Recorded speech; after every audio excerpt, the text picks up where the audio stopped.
And 2023 has begun. All right.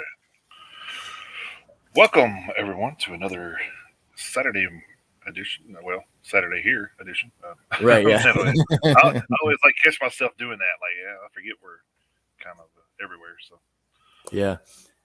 we're like the boogeyman. We're everywhere. That's right.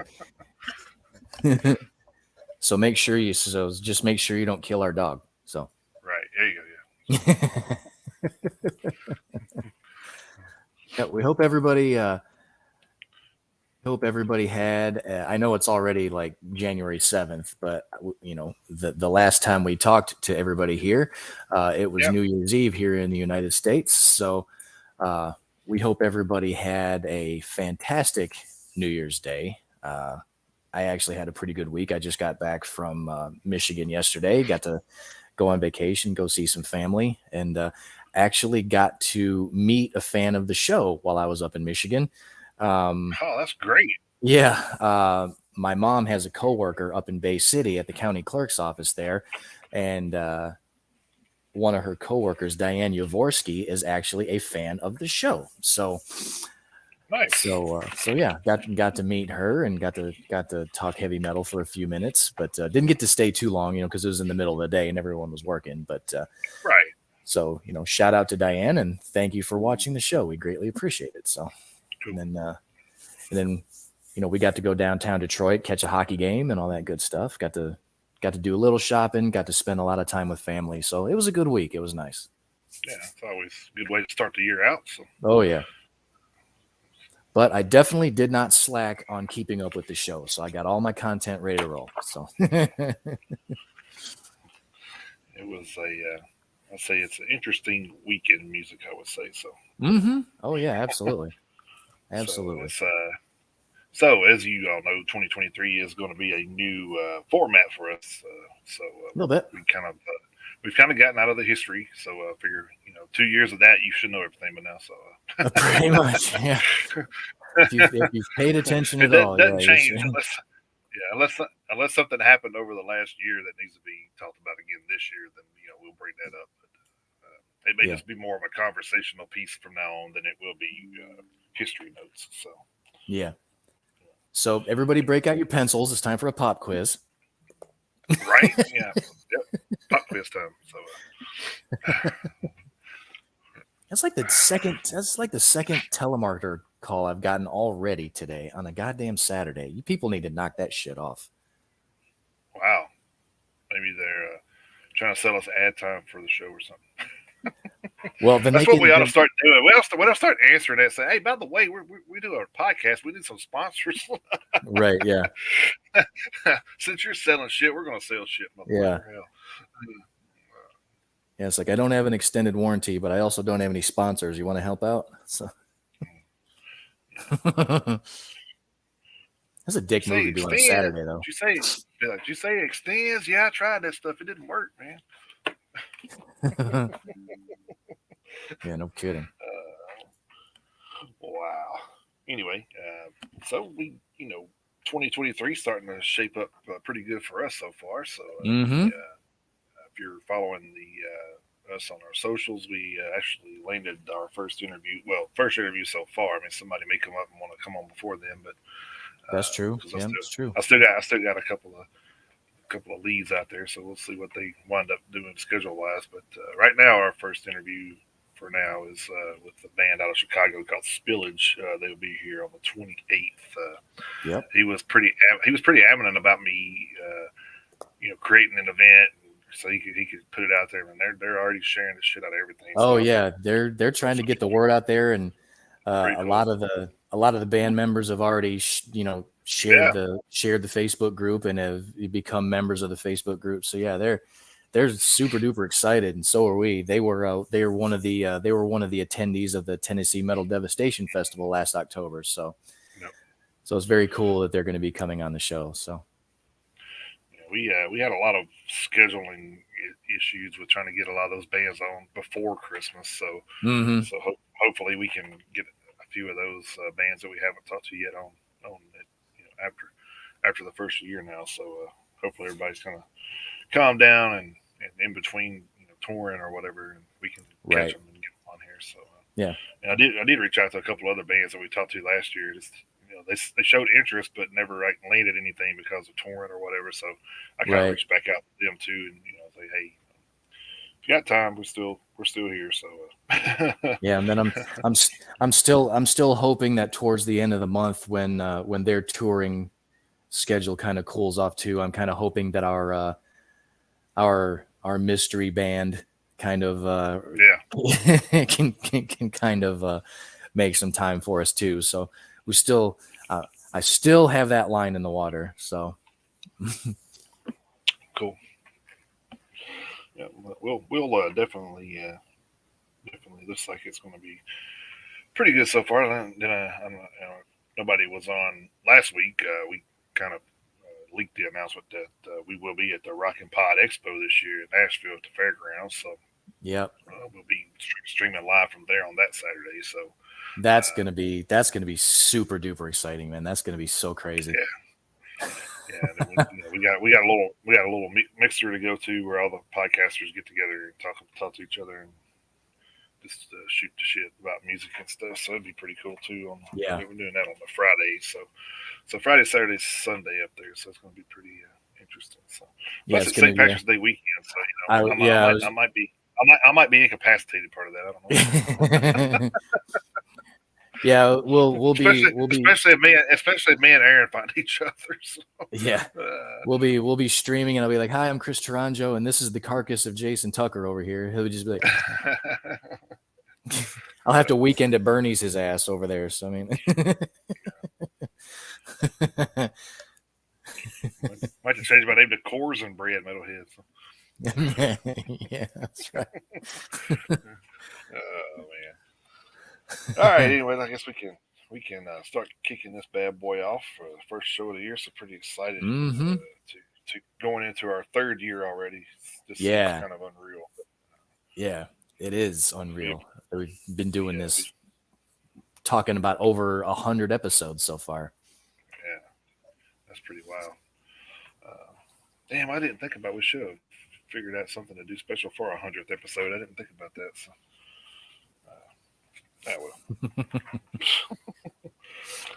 yeah. We'll just So, have to do man, something like, for. I guess We'll just have to. I guess it's kind of bad because of the way it falls into like the holiday season. So it's kind of difficult to Right. Yeah. plan anything, especially with my work schedule during that time. So Oh, I know. Yeah. Well, that's the funny thing is like, the very first episode was basically New Year's weekend. So then right, because we've only missed 2 weeks the entire time we've been doing this. So then I don't think we missed any shows the very first year. So episode 52 would have been like New Year's weekend of 22. And then we had to take we took 2 weeks off in 22 for something.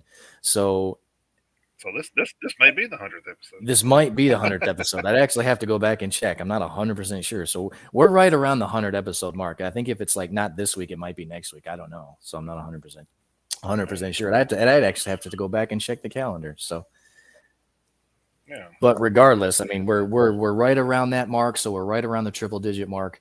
And like you just said, we're into year 3 of the show, and people seem to like us. We seem to be doing something right. and we're still here. So Yeah, we're still here. all right, I guess we will kick off like we normally do with some birthdays here. Yeah.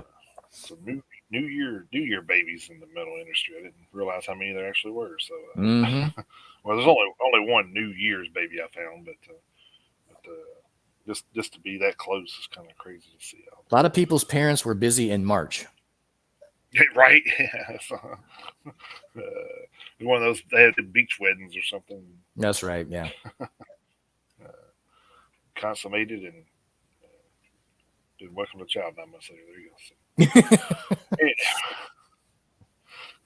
and today, kids, we're going to learn about how reproductive works. That's right. When a mommy and daddy love each other very much, or they get really, really wasted. Right. Yeah. Daddy, why's my name Pabst? I don't know. Michelob, get in here. What are you doing? Yeah, right. Michelob, get your brother Miller and come here. So, That's right. oh man.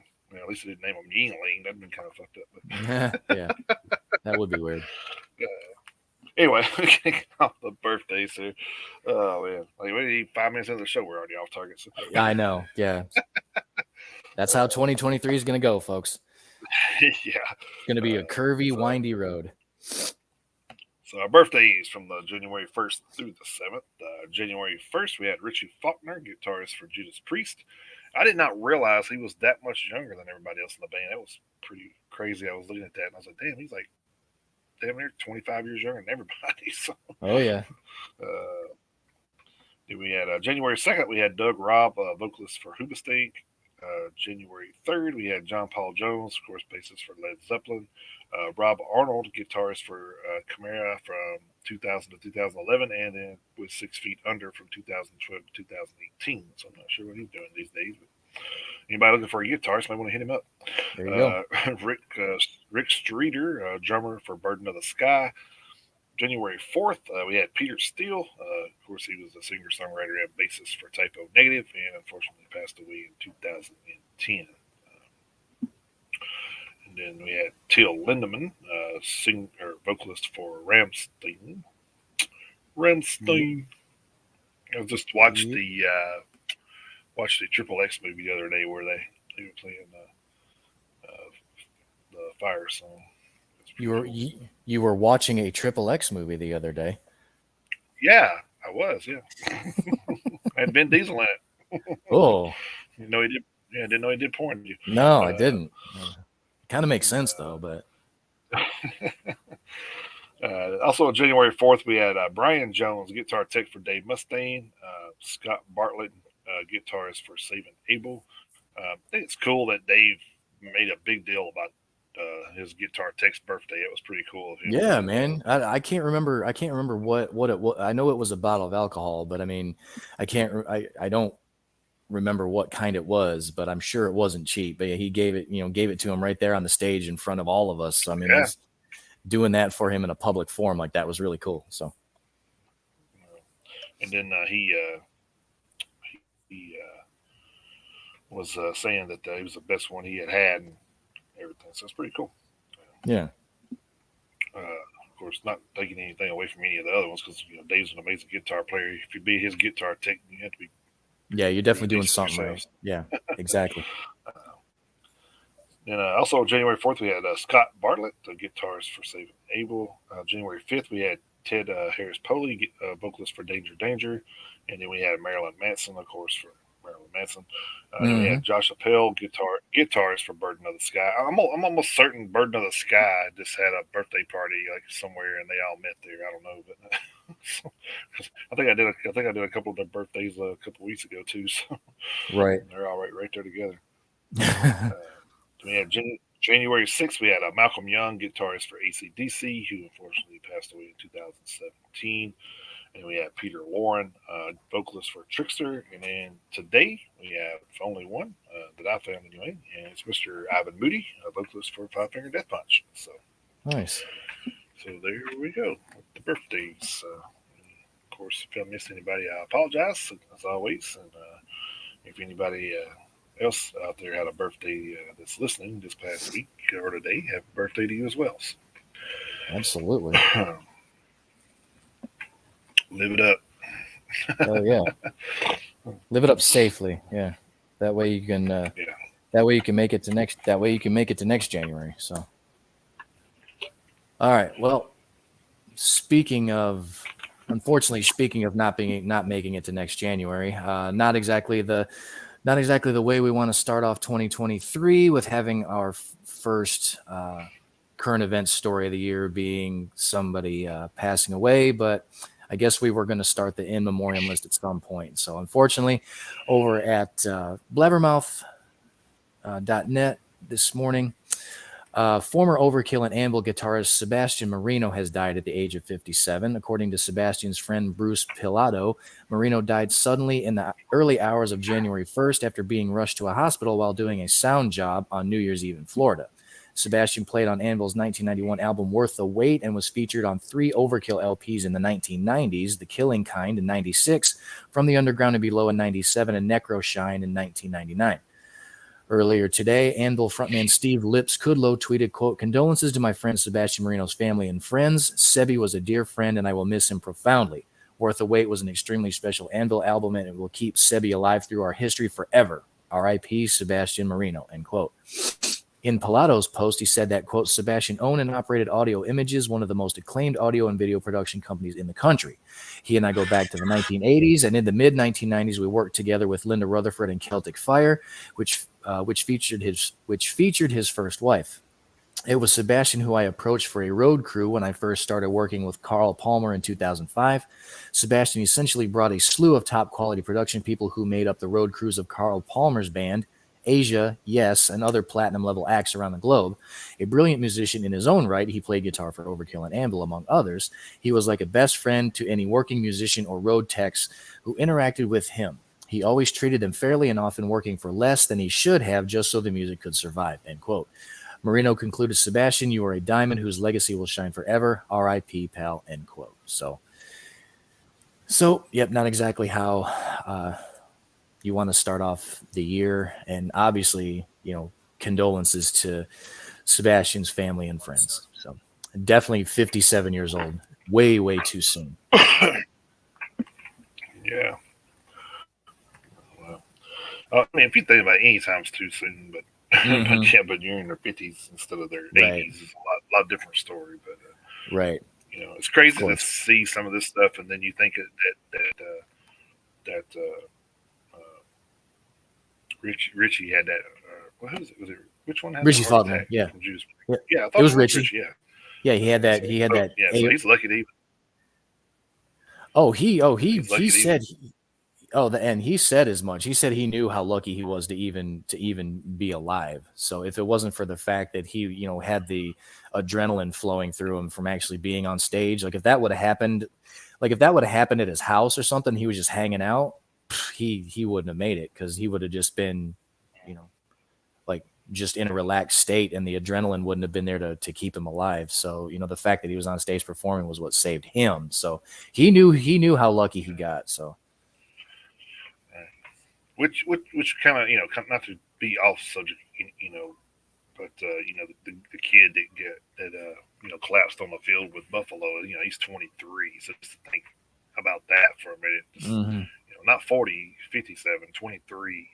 Yeah, could have lost his life. But that was kind of a crazy incident. But nonetheless, I don't want to dwell too much on that. But I just thought that was kind of a comparison that needed to be made. But it doesn't really matter. So. It was weird to be watching the game and just to see him fall over like that, and you're like, because you're like, what the hell is he doing? And then you realize real quick, it's like, oh, he's not faking, So. Yeah, and it was somebody brought up that the fact that they're making millions of dollars, but yet those people come out there and saving their lives are making a fraction of that, which is kind of crazy to think about. It's like this. Yeah. Yeah, I think I may have saw that same meme this morning. Yeah. Which I mean, I kind of get it, and then I'm kind of like, but they're not as putting their life in danger as much as an athlete is. So there's that argument. There's that argument too. Yeah. Well, no, there is. The good thing is though, like I say, not to dwell on it too much. The good thing is I read something where apparently he's awake and talking to his teammates too. So yeah, he's breathing on his own and everything now. So that's good. Yeah, I know they said that the Bills put out a post saying that he was awake, and the doctors come out and said the first thing he asked them was who won the game. Yeah, they asked. Yeah, he asked if they won. Yeah, and the doctor said you won the game of life, dude. You just, pretty much. Yeah. So, which was a pretty good comeback from the doctor's part, I think. So. Yeah, but that's just like an athlete, though. I probably would have done the same thing. Like, what was the score or something like that? I probably would have done the same thing. Well, yeah, because you don't. Because you don't really think about yourself. You're unconscious. You don't know. I mean, yeah. I mean, he probably don't really realize what happened to him. Right. Probably You not just at the maybe wake up in a time. Yeah. hospital bed. Anyway, all right, we'll switch over to Loudwire here for this one. Two of rock's biggest acts will be saluted by the Recording Academy this year, receiving Lifetime Achievement Awards. Nirvana and Hearts and Nancy Wilson will join the Supremes, Nile Rodgers, Slick Rick, Bobby McFerrin, and Ma Rainey as the 2023 recipients of the Grammy Lifetime Achievement Award. For the first time since the pandemic, the Special Merit Awards ceremony will be held on February 4th at the Wilshire Abel Theater in Los Angeles, which is crazy to think that they're just now doing something like this since the pandemic. That's crazy. Yeah. Uh, Everything else has been running. I mean, the Grammys and shit ain't missed a beat, so I don't know why they were. But anyway, uh, the Yeah. Academy is proud to celebrate this diverse slate of influential music people spanning numerous genres and crafts as our 2023 Special Merit Awards honorees. Harvey Mason Jr., CEO of the Recording Academy, said in a statement, "Each creator on this list has made an impact on our industry, from technical to creative achievements, representing the breadth of music's diverse community. We're excited to celebrate this group of legends next month that continues to inspire the shape the world of music." In a press release announcing the 2023 recipients, the Recording Academy stated of Nirvana, Nirvana was formed in 1987 by Kurt Cobain and Chris Novoselic, and emerged from the Pacific Northwest onto the world stage with the 1989 release of its debut album Bleach. 2 years later, Nirvana's sophomore album Nevermind would spark a seismic shift in global youth culture, rising to number one worldwide and featuring Grammy Hall of Fame single "Smells Like Teen Spirit."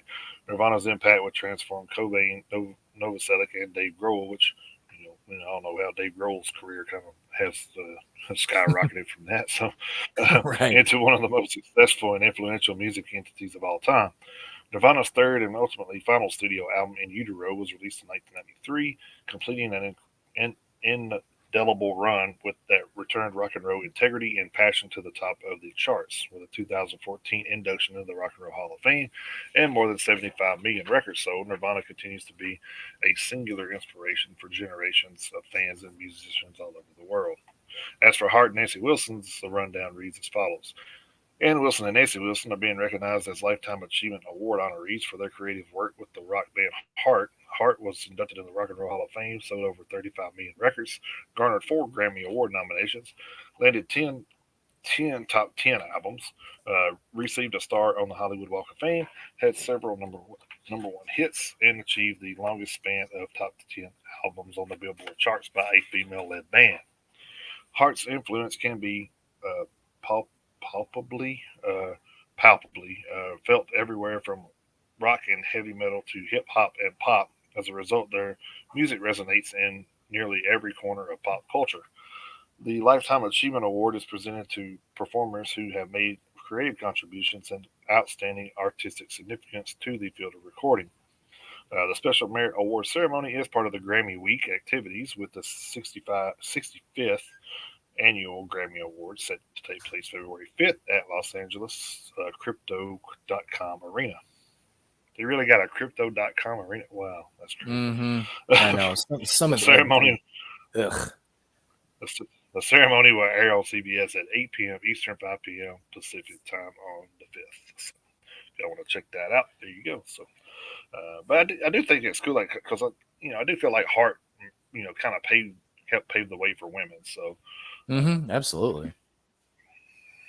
so it's cool they getting their note, And getting and their and credit where credit's due. So, and thankfully, I mean, not in Nirvana's case, unfortunately. Well, I mean, Dave Grohl and Chris Novoselic will, but I mean, unfortunately, Kurt Cobain's not around. But you know, thankfully, these and not even and like all of the recipients. I mean, not just Nirvana and Heart, but I mean, thankfully, they're doing this when all of the performers, for the most part, are still alive. I don't like when right, some of these organizations, Rock and Roll Hall of Fame, wait until somebody has passed away to bestow an honor upon somebody. So I mean, wait till you they know, pass away 30 years. yeah, yeah, so it's Credit kind of goes. Sorry. exactly, yeah. Oh, all right, bless you, bless you. Yeah, so dumb, so dumb. All right, staying over at blabbermouth.net for the next one. According to Metal Sludge, original Tiger Tails frontman Stevie James suffered a massive stroke at the end of last month. The 60-year-old James, who was born Steve Denham, suffered the stroke 2 days before Christmas on December 23rd at 4:30 a.m. He was rushed to an area hospital where he was admitted for several days. James is now said to be at home resting and on prescribed medications with strict doctor's orders to stay home and try to get healthy. James told Metal Sludge, quote, "I am going to beat this. And word has it diabetes was the root of it all." He added that he was home on heavy meds and recuperating as best he can considering the serious circumstances.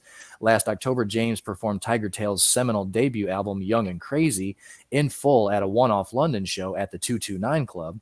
The LP, which includes the anthems Livin' Without You and Shoot to Kill, was responsible for bringing the British glam punks to global attention. James was joined at the concert by drummer Robin Guy, bassist Rob Lane, and guitarist Kai.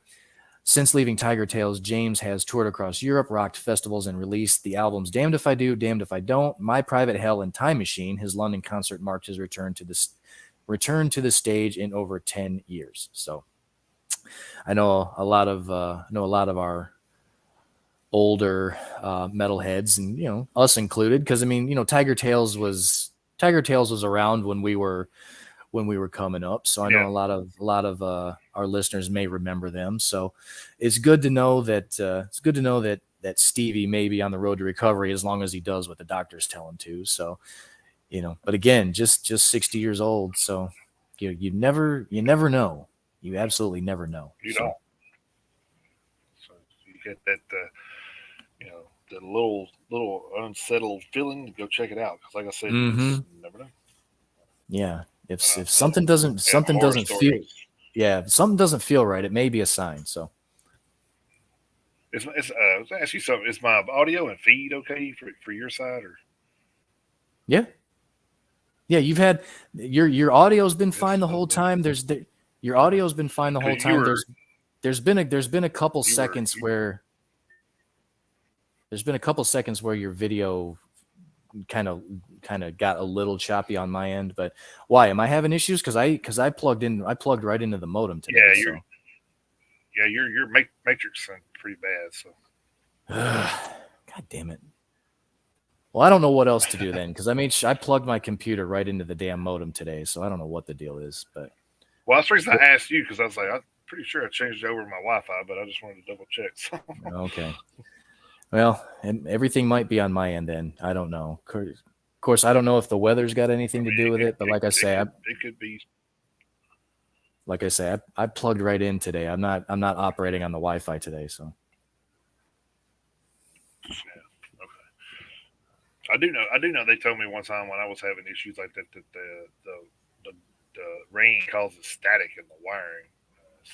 Okay. Maybe that's it. So I had to he said it usually takes time to build up, but usually you have to unplug it and reset it and all that good stuff. But you don't want to do that now. No, I'm not doing that now. So. So if there 30 minutes, guys. If there are any slight technical issues, you guys, we apologize for that. It is raining pretty hard here in Tennessee today, so.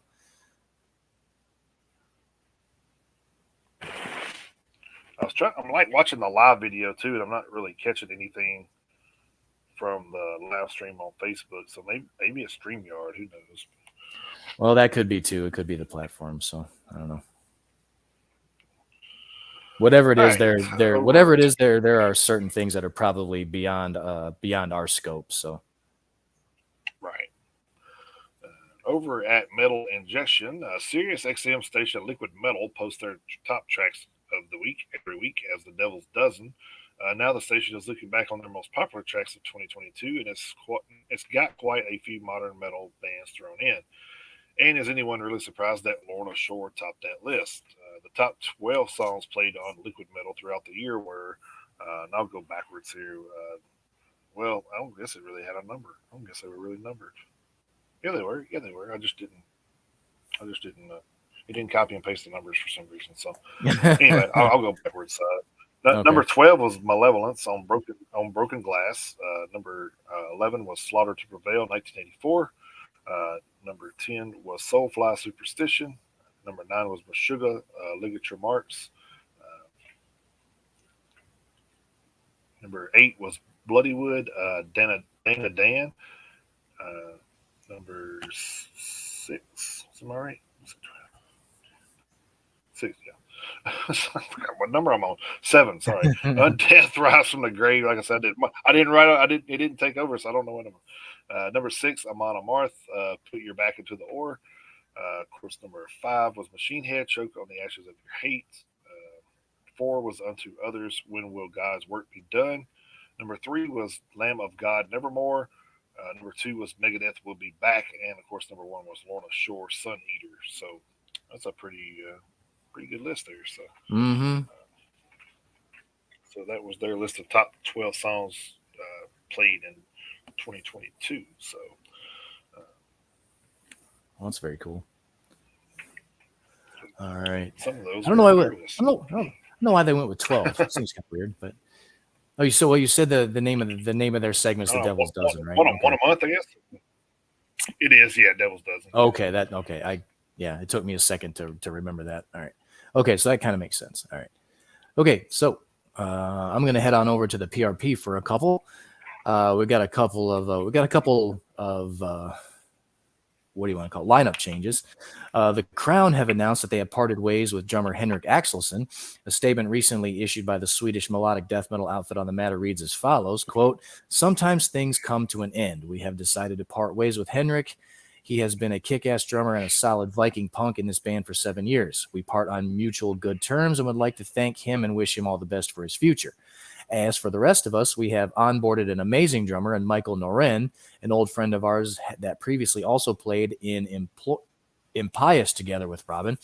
We believe that we will make one hell of a team for 2023. We can't wait to see you all. The Crown never dies. Cheers."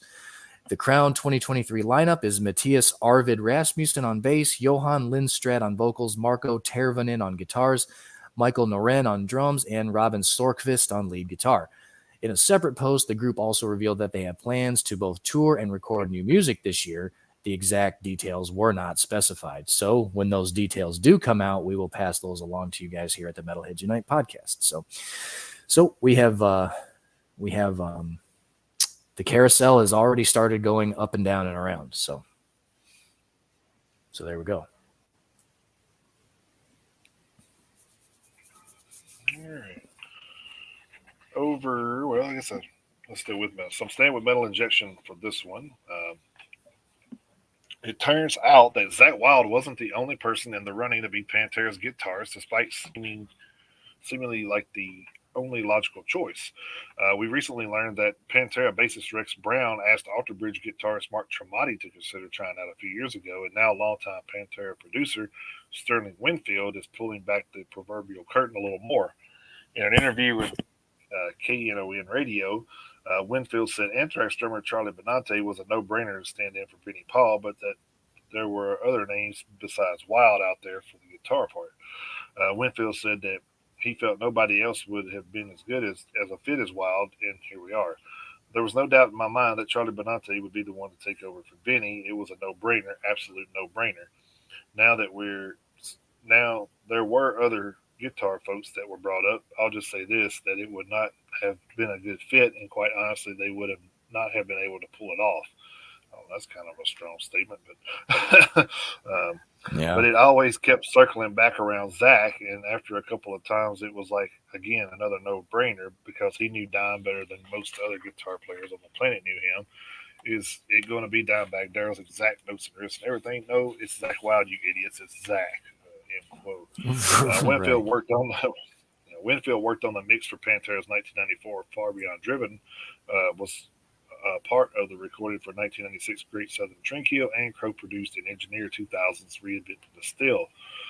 Winfield also worked on the post-project Pantera projects Hell Yeah and Damage Plan. So this guy's been a big part of Pantera. So not always front and center people.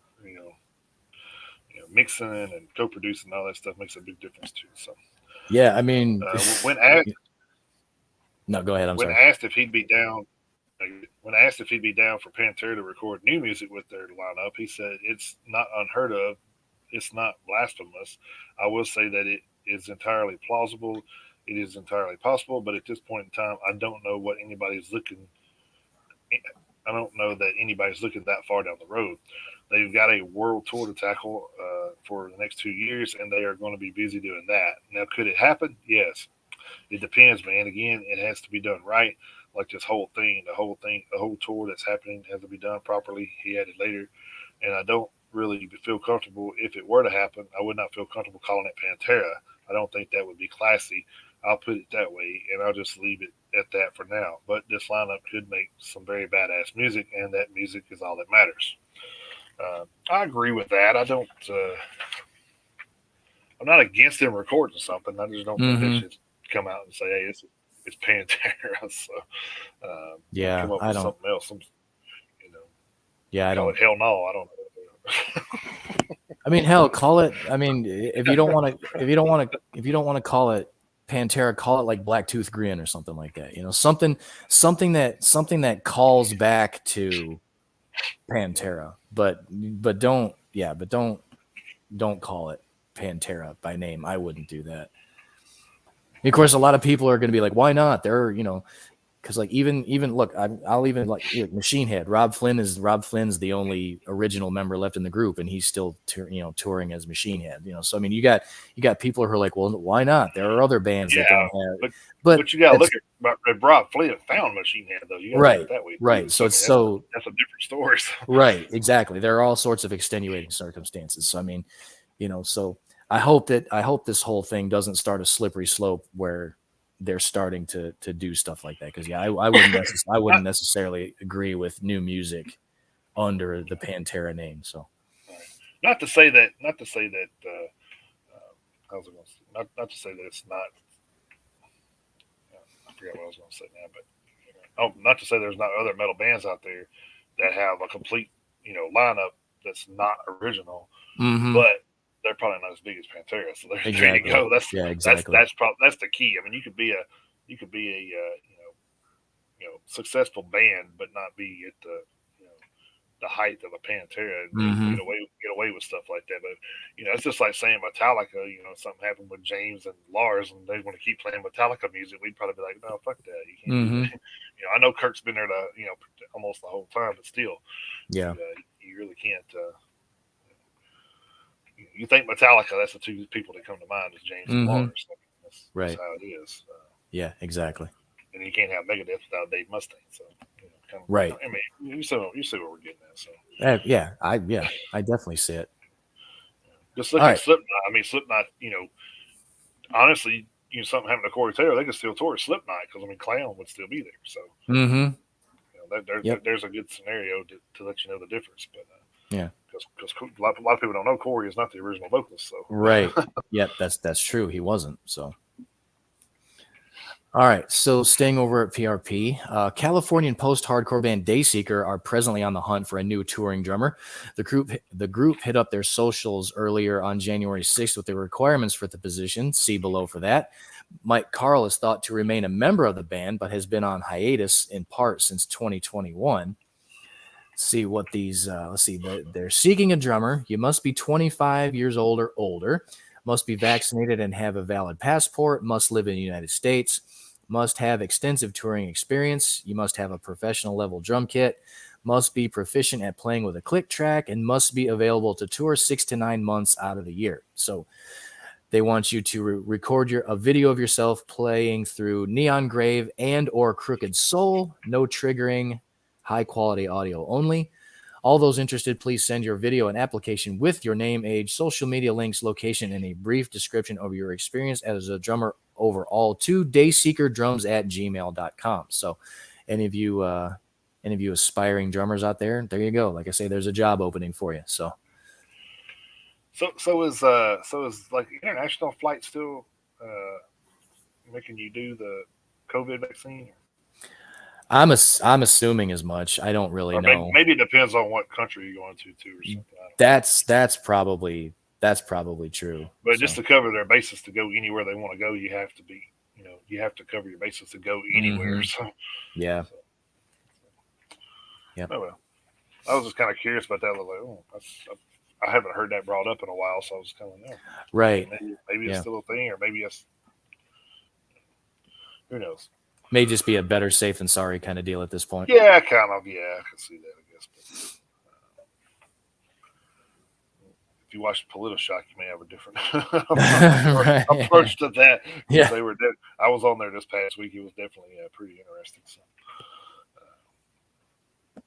I'll tell you what, I do learn a lot from watching or listening to the show. So I just Dan and them do their research and stuff. yeah, And I just wish I had time to sit down and listen to more of it than I do, because like I say, it's on a Thursday and I'm so busy yeah, in the evenings. I feel bad that I don't have more time to hang around and comment more than I'm able to. So I do feel a little bit about that. So I was I was finishing up the notes for the show and listening to it. So it was I was kind of doing two things at once. So. yeah.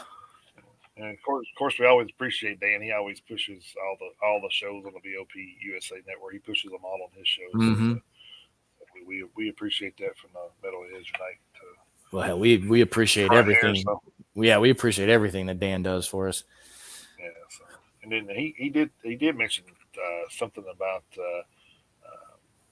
because I was in the chat, so he had to bring it up. So he said he said that he is working on getting some copyright stuff where we can actually do maybe like some live album reviews or something like Oh, that. that'd be cool.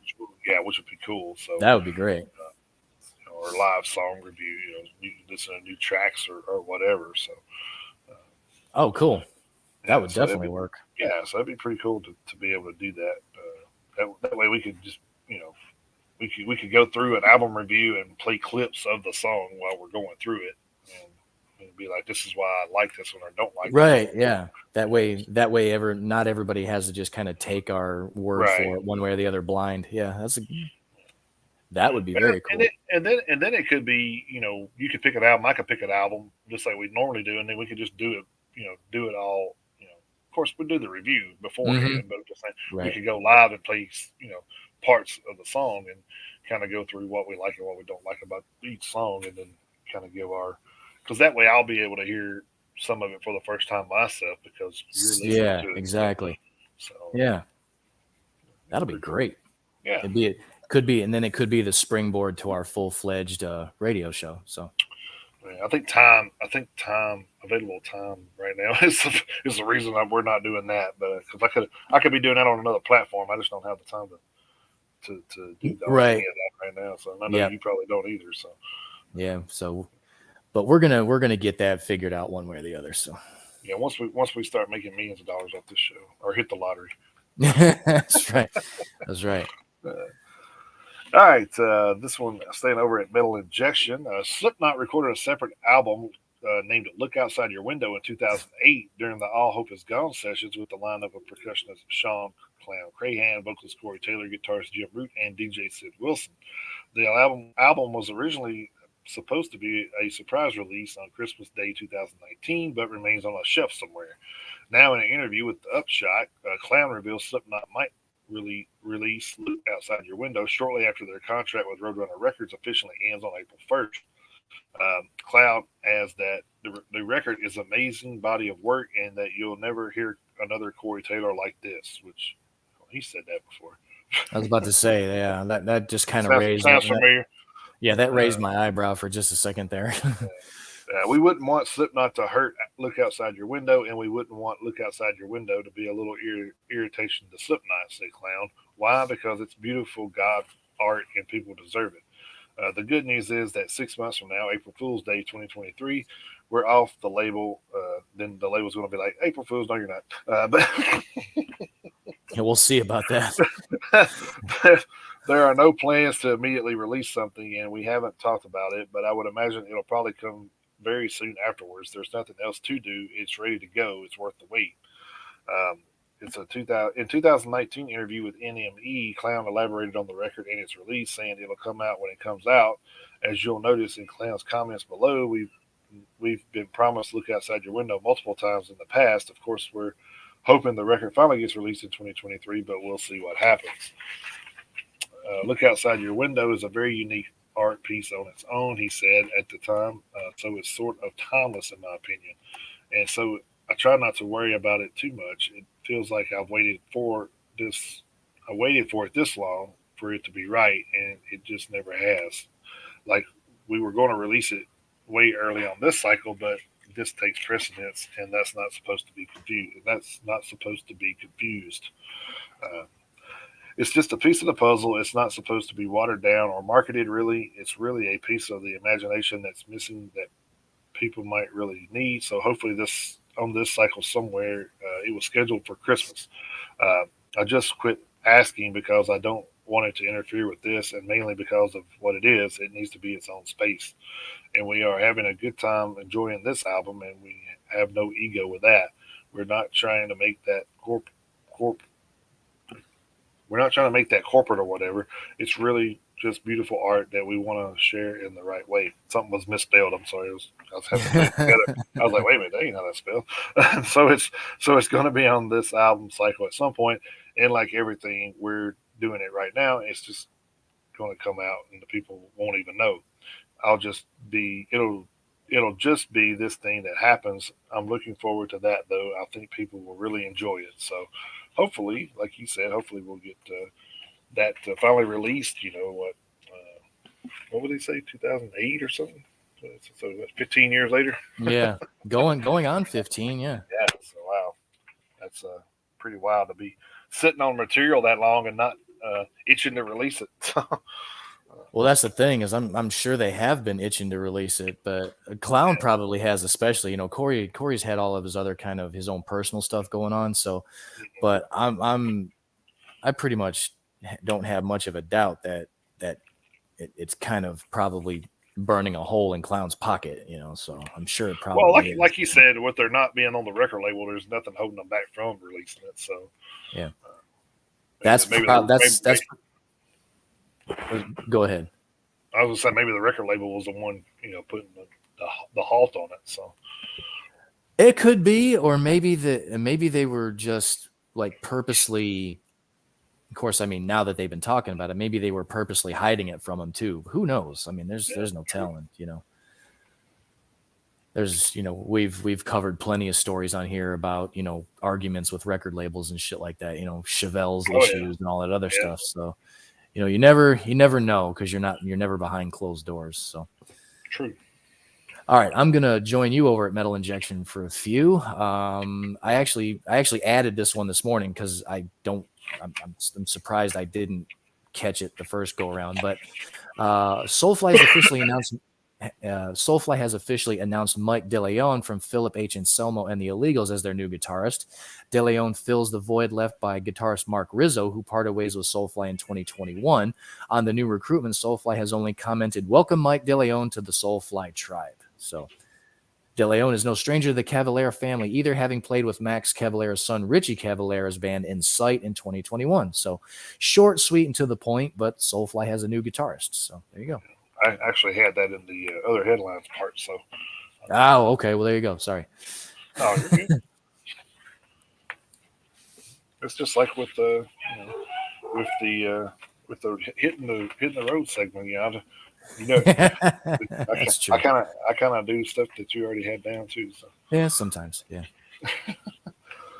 all right, But I went, but like when I saw it just now, because like I pulled up my other stories over here on the screen here, and I was scrolling through, and I saw it, and I was like, how the hell did I miss that? And then I went back through your text where you sent me your stories, and I was like, oh shit, neither one of us had it, so I added it real quick. I didn't know it was on the headline list. So yeah, I didn't. I just it wasn't real long, so I'm just like, I just throw it on there. So yeah, absolutely. All right, my last story here is from Loudwire. Okay. This one's kind of interesting. Spotify has launched a new feature where you can send music to your future self with playlists in a bottle. Recalling the storied notion of sealing a message in a bottle and tossing it into the ocean, Spotify's playlist in a bottle takes your specific listening taste and creates a musical time capsule to be locked away until 2024. For now, you only have to answer a few short questions. We know you've got a few songs that encapsulated your mood, Spotify explains in a press release. To celebrate the new year, we're launching a timely user experience to help you capture the moment when January 2024 rolls around. The interactive in app experience captures who you are musically right now and then lets you revisit your 2023 musical self 1 year later. Uh, Taking your answers about your favorite songs and enshrining them in a virtual time capsule object of your choosing. You want the bottle or the teddy bear? I guess there's two different ways you can do it there. So, Mm. playlist in a bottle bases the info on your personal input to concoct the playlist it will deliver in a year. The new feature seemingly takes the ooh, oh you what the hell ubiquitous Ubiquitous. there we go. Oh, it is a Q. I I thought it was a G for a minute. Okay. Ubiquitous music streaming services personalized app generated playlists such as on repeat and time capsule and gives them new stakes. Spotify just wrapped their 2022 Wrapped. Don't forget to view your Spotify pie chart. I don't know why they put that in there, but I think as far as I've seen my newsfeed, I think everybody knows it by now. But Hmm. the writer answered a playlist and a bottle questions with songs by James Blake, The Trashman, and Not Loosed. You can see his graphics there. This is how to make your Spotify in a bottle playlist. You ensure your Spotify mobile app is up to date with the latest version. Click spotify.com/playlist in a bottle from your mobile device. Select your time capsule of choice. You can pick a bottle, jean pocket, gumball machine, lunchbox, or teddy bear. Um, Answer a series of song inspired prompts. For example, a song you're going to kiss someone to this year, a song that reminds you of your favorite person, a song that you need to hear live in 2023. Just those kind of questions, I guess. Digitally seal your music time capsule and send it off. Share a personalized card to your social channels with the tag playlist in a bottle. Come January 2024, if you made a playlist in a bottle, you'll receive your personalized time capsule reminding you what you were listening to 1 year prior. That's kind of interesting, I guess, but Hmm. my shit changes so much Right. Yeah. from doing this show. I listen to stuff that I wouldn't normally listen. Well, I guess this is kind of personal though. Like you said, it's asking us True. questions, so it's kind of yeah, it's pretty. I guess that's pretty cool. I guess. It's interesting. Yeah. Yeah. Interesting kind of thing. I guess it's like I'm gonna know what I listened to in 2023 when you do the end of 2023. So Right. Exactly. Yeah. so I'll just wait. Yeah. All right, staying over at Metal Injection for my last two. Both of them are pretty short. So, at the beginning of the show, during the birthday segment, Jason mentioned this gentleman, but Rammstein frontman Till Lindemann turned 60 years old on January 4th, and artist Roxy erected a statue of his likeness in the city of Rostock. According to German news outlet NDR, the statue was stolen less than 24 hours after it was put up because apparently someone is a real bastard. So happy birthday, Till. Sorry it got ruined pretty much immediately. So NDR is asking anyone with any information on the theft to reach out to the Rostock Police Headquarters. Also, we're asking for any information on how to look as good as Lindman does on our 60th birthday. It's actually a pretty good point. Early happy birthday, Till Lindemann. I made you a statue, wrote Roxy in her Instagram post about the statue on the night of January 3rd. Till Lindemann was born January 4th, 1963 in Leipzig and grew up to become the biggest rock star of Germany as a singer of famous Rammstein. The statue is located in Rostock, Evershagen, in front of the house where Till lived in his youth. So, and give me just a second here, That's guys. crazy to think that it wasn't even up 24 hours and somebody took it. Yeah. It really doesn't surprise me too much. Let me see. Let's see if we can get this. Kind of reminds you of kind of like the Elvis craze that was around here, years Yeah. and years ago. But All right. There's the statue that is no longer standing out in front of Till Lindman's childhood home. So there's the statue. That's what it looks like. So, if anyone in Germany sees this statue, call the police so they can get it back for him. So and if there you're you in go. a state, or if you're in a state, you can just buy it on eBay for. I'm just kidding. I don't know if it's for sale there. I don't know. They might be that stupid. Who knows? Yeah, exactly. So, yeah. It's actually pretty. I mean, it's actually a very, very well done statue. Yeah, I think it's pretty cool. It's very well done, actually. So yep, there it is. All right. And then my last one is also over at Metal Injection, but Las Vegas-based metalcore act Distinguisher has called it quits. The band originally formed in 2014 and was scheduled to begin a tour alongside Within Destruction on January 26th. Distinguisher's statement cites quote unquote recent events within our camp that have caused multiple people to quit, resulting in a mutual agreement to end the band. Quote, due to some recent events within our camp, multiple members of Distinguisher have made the decision to step down from the band. And with that, we have collectively agreed to move forward and put the band to rest for now. So I guess never say never. But Distinguisher was everything to us and stands for so much more than just music. It was an outlet, an opportunity, an escape, a platform, a safe place, and so much more for everyone involved. We had no idea it would even get this far, and we couldn't have done it without every single one of you. We hope Distinguisher lives forever through our music and who we are as individuals from now until the end of time, because ultimately that's all any of us ever wanted.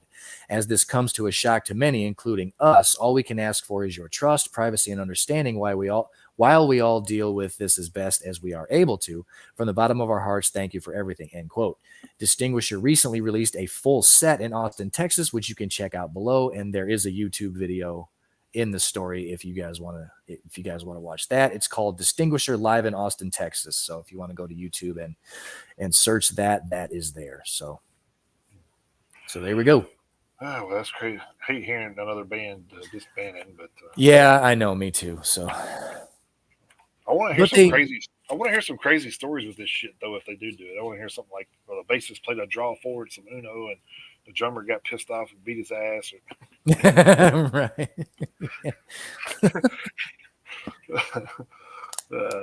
There's never any cool stories like that, man. It's always legitimate reasons and beefs. Yeah. Just come on, man.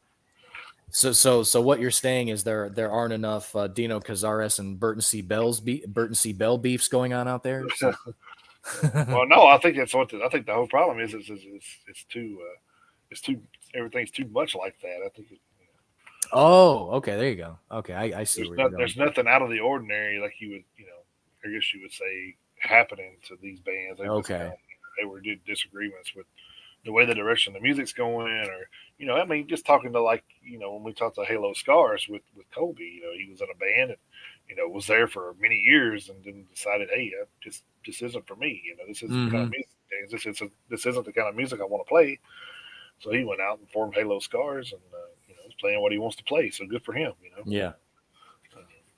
I don't think anybody should be unhappy playing in a band. Oh, absolutely not.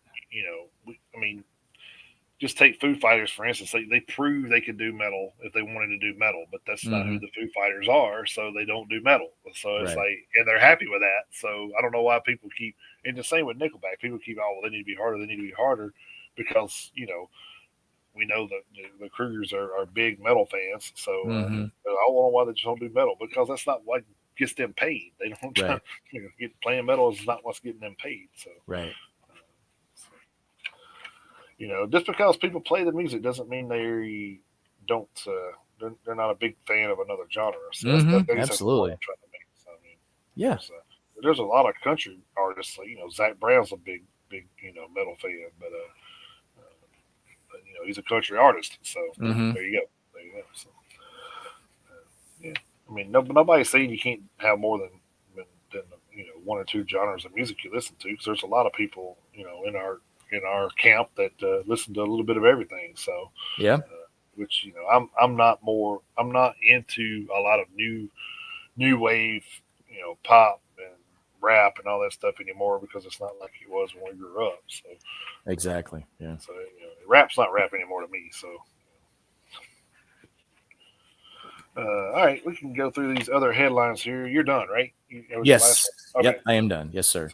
So in other headlines, speaking of Chad Kroeger, Devin Townsend says brilliant Chad Kroeger is more of a metalhead than I am. So that speaks volumes.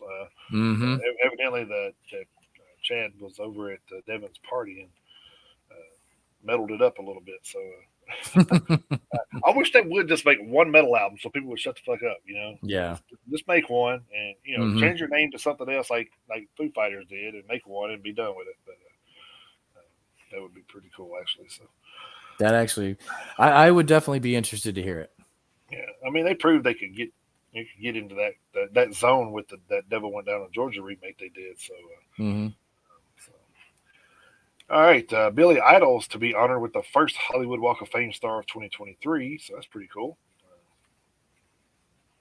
Machine Head's Rob Flynn says doing weekly live streams opened up a different line of possibilities during his songwriting process. So, yeah, I can see that. I mean, Rob's always working, so. Yeah, he is, which is good for us. Well, yeah. Wolf Hoffman says it's super important for Accept to keep making new music. I said, yes, it is. Yeah. Until the day you die. So, Yes, please keep it coming. man, it's like those are just one of those bands where it's just like they're still so fucking good, and it's like you would think that at some point they would kind of teeter off a little, you know what I mean? Kind of Mhm. like Ozzy has done over the past years and stuff like that. Because he can't do the things he used to do when he was younger. So, but it's crazy to see these 60 mid 60, 70-year-old guys out here still Rob Halford's, Bruce Dickinson. Those guys are Mhm. still running around like they're 40s and 50s. So, Right. it's crazy. Slipknot, Sid Wilson, and Kelly Osbourne welcomed their first child this week. So congratulations to them. Yep. Then there was the SoFly story. California judge tosses out Ashley Morgan Smith lines case against Marilyn Manson. So I think that's two that he's gotten thrown out against him. So I'm not sure. It's at least two. Yeah, so I'm not sure. I'm not sure what's. I kind of. So this is the thing.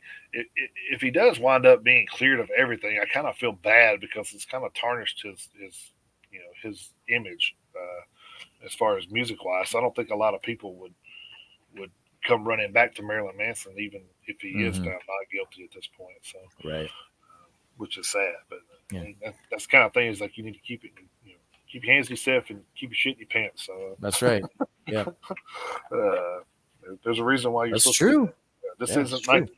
well, the thing is, this isn't 1988 where you can go around doing all that bullshit like you could the Motley Crue and Kiss era, where they were Mhm.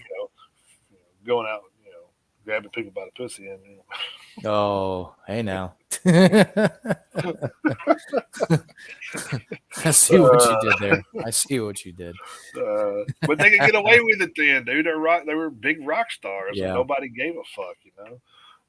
But now it's with the way the world's changed, and you can't do stuff like that anymore. I mean, I just seen where one of the not not really metal, but I guess it was an alien ant farm or something. The It guy was. Yep. grabbed his hand and put it toward his crotch and shit. Like, yeah, man, you can't do shit like that. Mhm. Then let's see. Devin Townsend once received an invitation to try out for Judas Priest. That would have been interesting. So did Werrell Dane from Nevermore, from what I understand. Yeah. So that's crazy to think that it could have been a whole different band with those lead singers. So. Absolutely. And Periphery wipes their Instagram, but teases a new album. I don't understand what's going on there, but I guess their other social medias are still working. I don't know. They just got rid of Instagram, I guess. And this one's kind of something we can probably talk about for a second. Twisted Sisters Dee Snider thinks Ronnie James Dio and Robert Plant are great singers, but not real performers. I did see that. That's kind of like, man, that's a bold fucking statement Hmm. to say. Because I mean, if you look at if you look at Led Zeppelin when they were in the '70s, I mean, Robert Plant was pretty. I'd say David Lee Rothish even at that point, because I Yeah. mean he was moving in it and doing I think he was a performer. I mean, and Ronnie James Dio was a performer because we wouldn't have this. Hmm. Yeah. Right. So I mean, So I mean, I'm not exact. I mean, I don't agree. I don't agree with D, even though he's allowed to have his own opinion. well, But yeah, I mean, I don't know. I'm not, and I didn't read the story. I just kind of because I was like that's like that doesn't really. that doesn't seem right. So, And then Ronnie James Dio and Robert Plant didn't have to dress up like a woman to get famous either. So, well, that's true. That's true. So, I mean, I'm not exactly sure. I'm not exactly sure what in D. Snyder's eyes. I'm not exactly sure what his definition of a great performer is. I mean, obviously you can't discount Ronnie James Dio's voice. And right, it's been pretty well documented on this show how I feel about Led Zeppelin, but at the same time, you still can't argue with the numbers and the worldwide fame they had. So I mean, obviously they were doing something right, so I don't know. I don't know where exactly that comes from or what D. Snyder would have wanted to see from those two guys. So it just seems like it definitely seems misguided at best. So I yeah, mean, I don't know what more he would have wanted from them. Uh, because obviously, we've all seen like Rainbow in the Dark and the Holy Diver videos. right. So he was definitely active in the music video scene. So I don't really know how that translated over to Led Zeppelin, but so I'm not exactly sure where all that comes from, but I definitely don't agree with D. Snyder's take on that. Yeah, me either. So, but anyway, it seems we may be getting sequels to School of Rock and The Pick of Destiny, unless Tenacious D are really cruelly trolling us right now. So Jet Black did mention something about getting sequels to both of those, so that'd be kind of cool to see, I guess. It could be as long as they're Oh, as long as they're done right. yeah. Well, I mean, if you think about the School of Rock was cool because you got to see the kids going out doing these performing these songs that we kind of grew up to. So it's kind of like Hmm. passing the music off to the next generation kind of thing, which Right. is cool. And I kind of like hopefully they kind of stick with that kind of concept. I'm sure they will. But if Jack's got anything to do with it, they will. So Yeah. Because that is something that needs to be done. I mean, well, right, we do need that to happen in the real world. Because you and I have talked about it before on the show. There's been artists who are wondering the same thing. I mean, what's going to happen 10, 20 years down the line when the icons age out, retire, pass away, whatever happens, time catches up with everybody. So, it's a valid question. So this it's got one's to kind come of from somewhere. right. This one's kind of interesting too. Lacuna Coil's Christina Scavia says women in metal are judged more harshly than on their looks than men. Um, okay, then why all the makeup and stuff? Mm, uh, I mean, that's true. I mean, but I will say this. I didn't. I saw the headline. I didn't read the story, but I agree. I agree with it.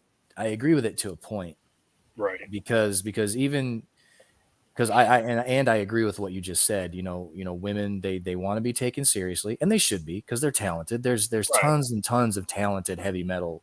I mean, there's tons of talented female performers in general. But I mean, we all, as metalheads, we know how many talented women there are.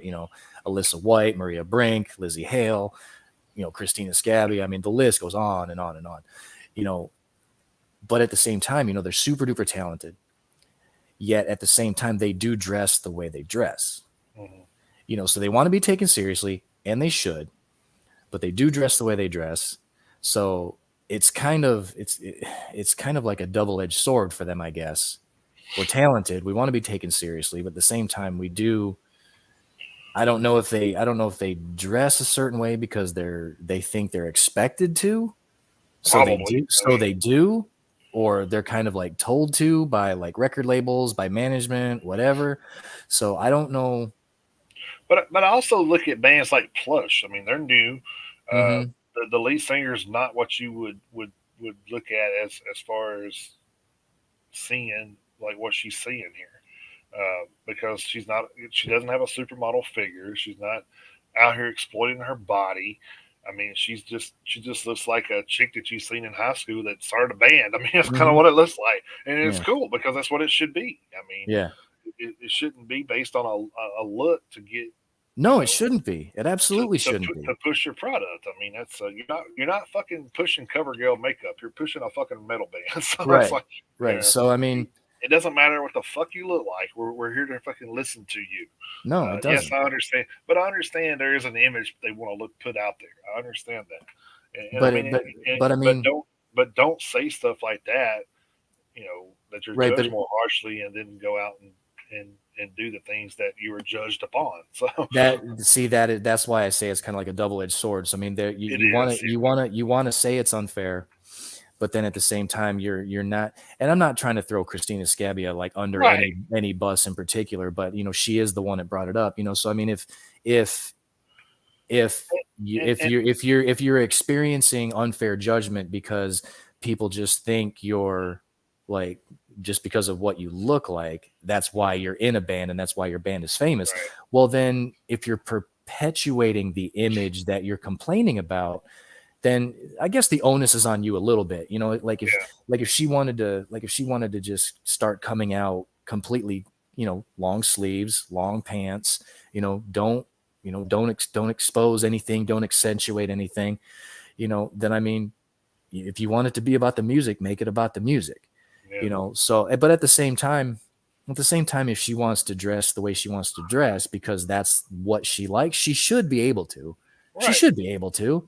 But so I mean, it's not fair. I'll admit parts of it are not fair, but at the But I same think, time, but I think, but at the but I same think, time, but I think bands like Plush and you take Diamond from Tetrarch, that's the guitarist for Tetrarch. You take those looks and you're like, it doesn't matter because she's a badass guitar player mm-hmm, and Plush is a damn good rock band. mm-hmm. So it doesn't fucking matter what they look like. I mean, In the long run, no, it does not.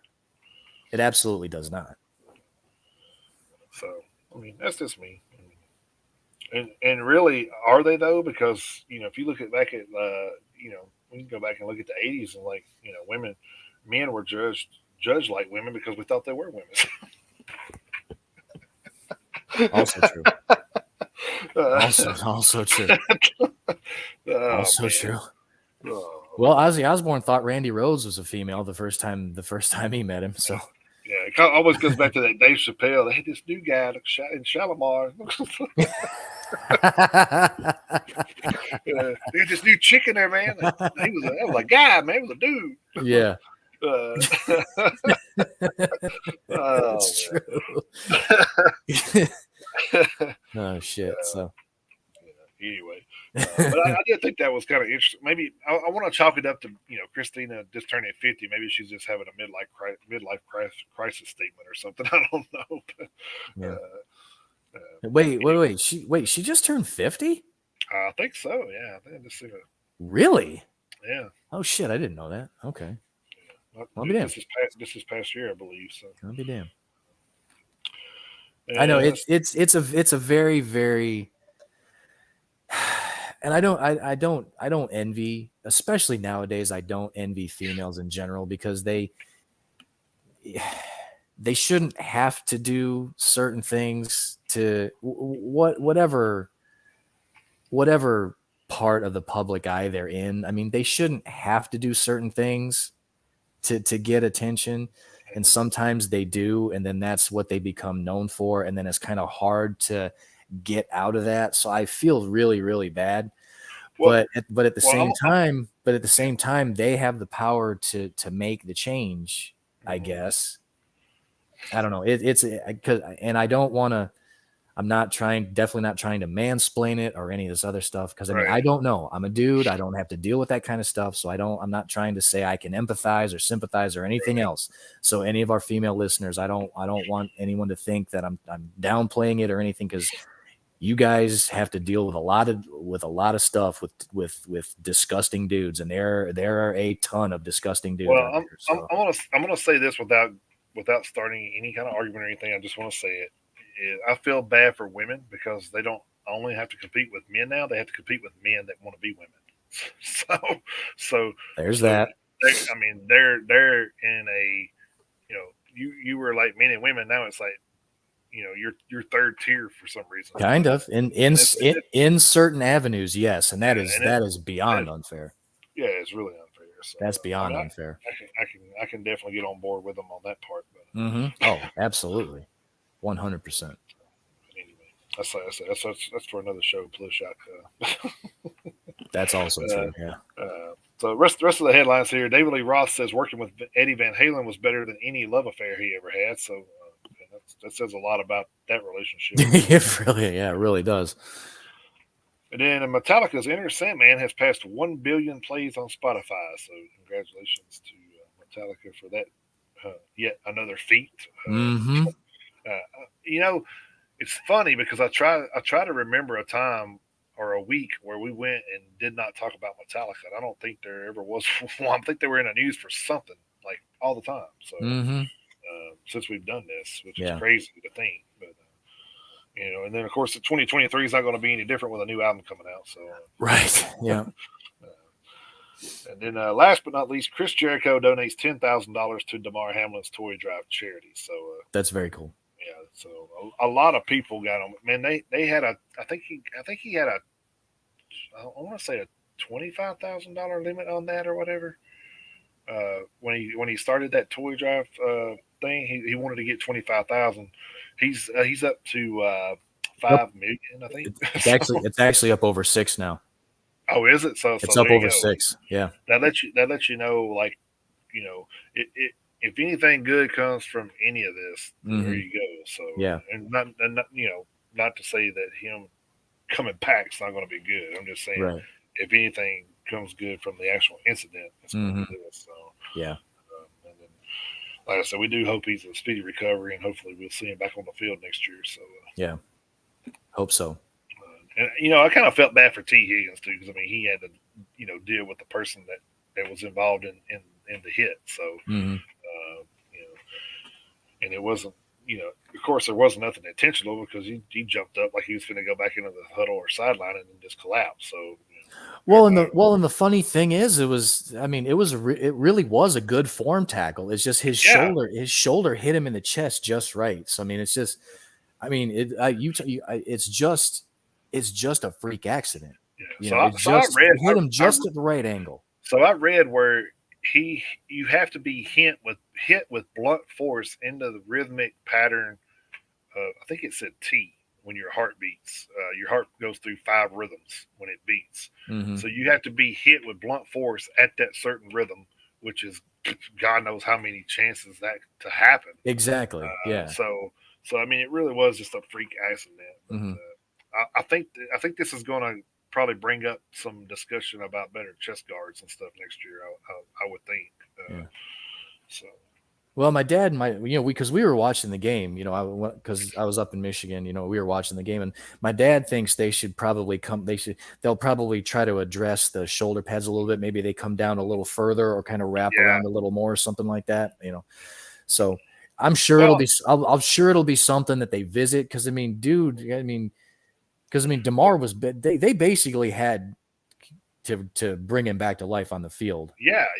So, his heart stopped for 10 minutes. So which is we were me and my wife being in the healthcare field when we read that we're like, oh my God, dude, he's hopefully God he's not brain dead because that's borderline.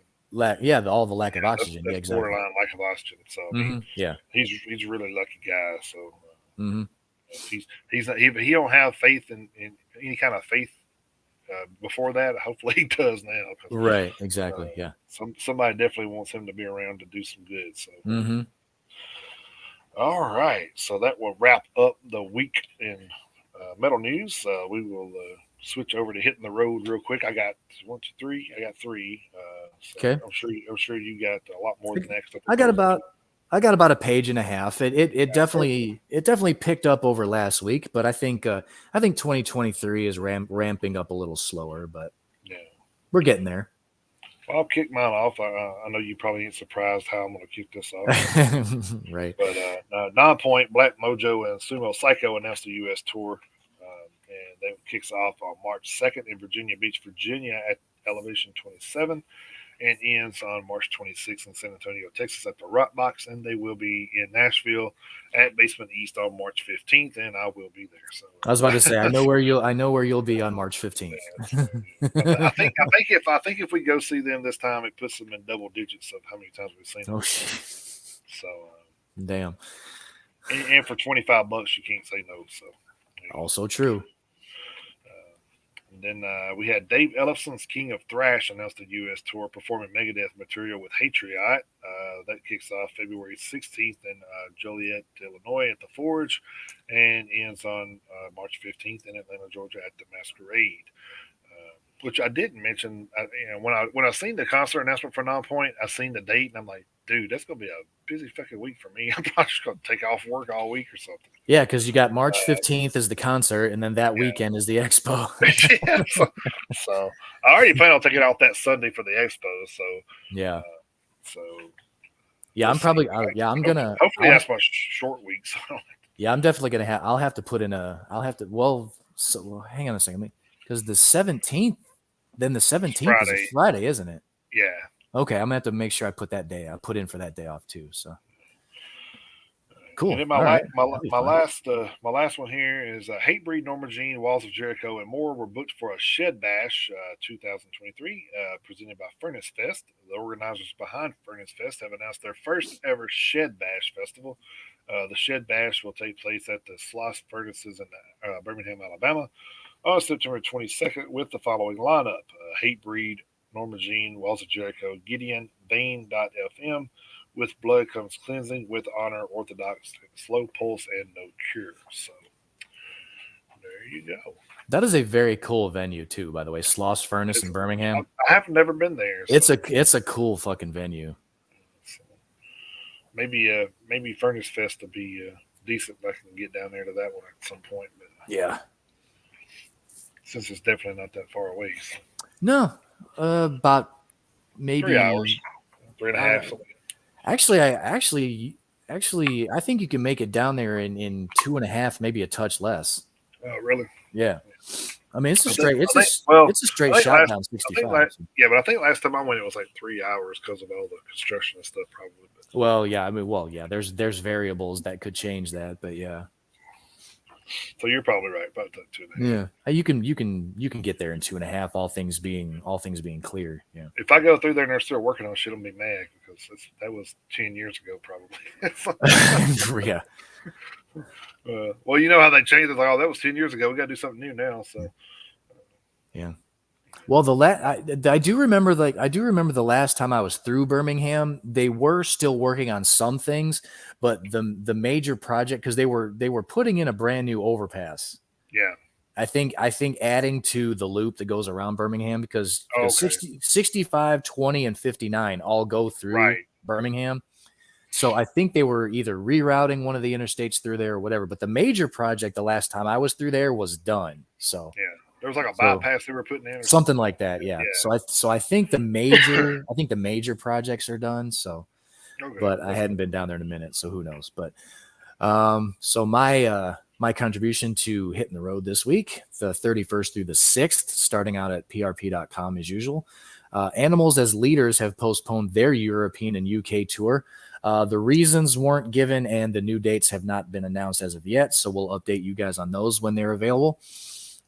Head PE, Crazy Town, Tantric, and Edema are going out on the new Metal Madness tour for this year, starting March 30th in West Hollywood, California at the Whiskey A Go-Go, finishing May 5th in Little Rock, Arkansas at the Rev Room. No Nashville date on that tour. Vader, Hate, and Thy Disease will be going to Australia and New Zealand in May, starting May 24th in Brisbane at the Triffid, May 25th in Sydney at Manning Bar, May 26th in Melbourne at Max Watts, May 27th in Wellington, New Zealand at Valhalla, and May 28th in Auckland, New Zealand at Whammy. Carcass is going to Ireland for 3 dates in March 15th in Belfast at Limelight, March 17th in Limerick at Dolan's Warehouse, and March 18th in Dublin at the Academy. The Callous Dowboys and 156 Silence are going to be playing some off-date shows. February 6th in El Paso, Texas at the Rock House Bar and Grill. February 15th in Kansas City, Missouri at the Encore. February 19th in Milwaukee, Wisconsin at JJ's Bar and Grill. That will actually be the Callis Cowboys only. March 3rd in Columbus, Ohio at Ace of Cups, and March 5th in Louisville, Kentucky at Mag Bar, also the Callis Cowboys only.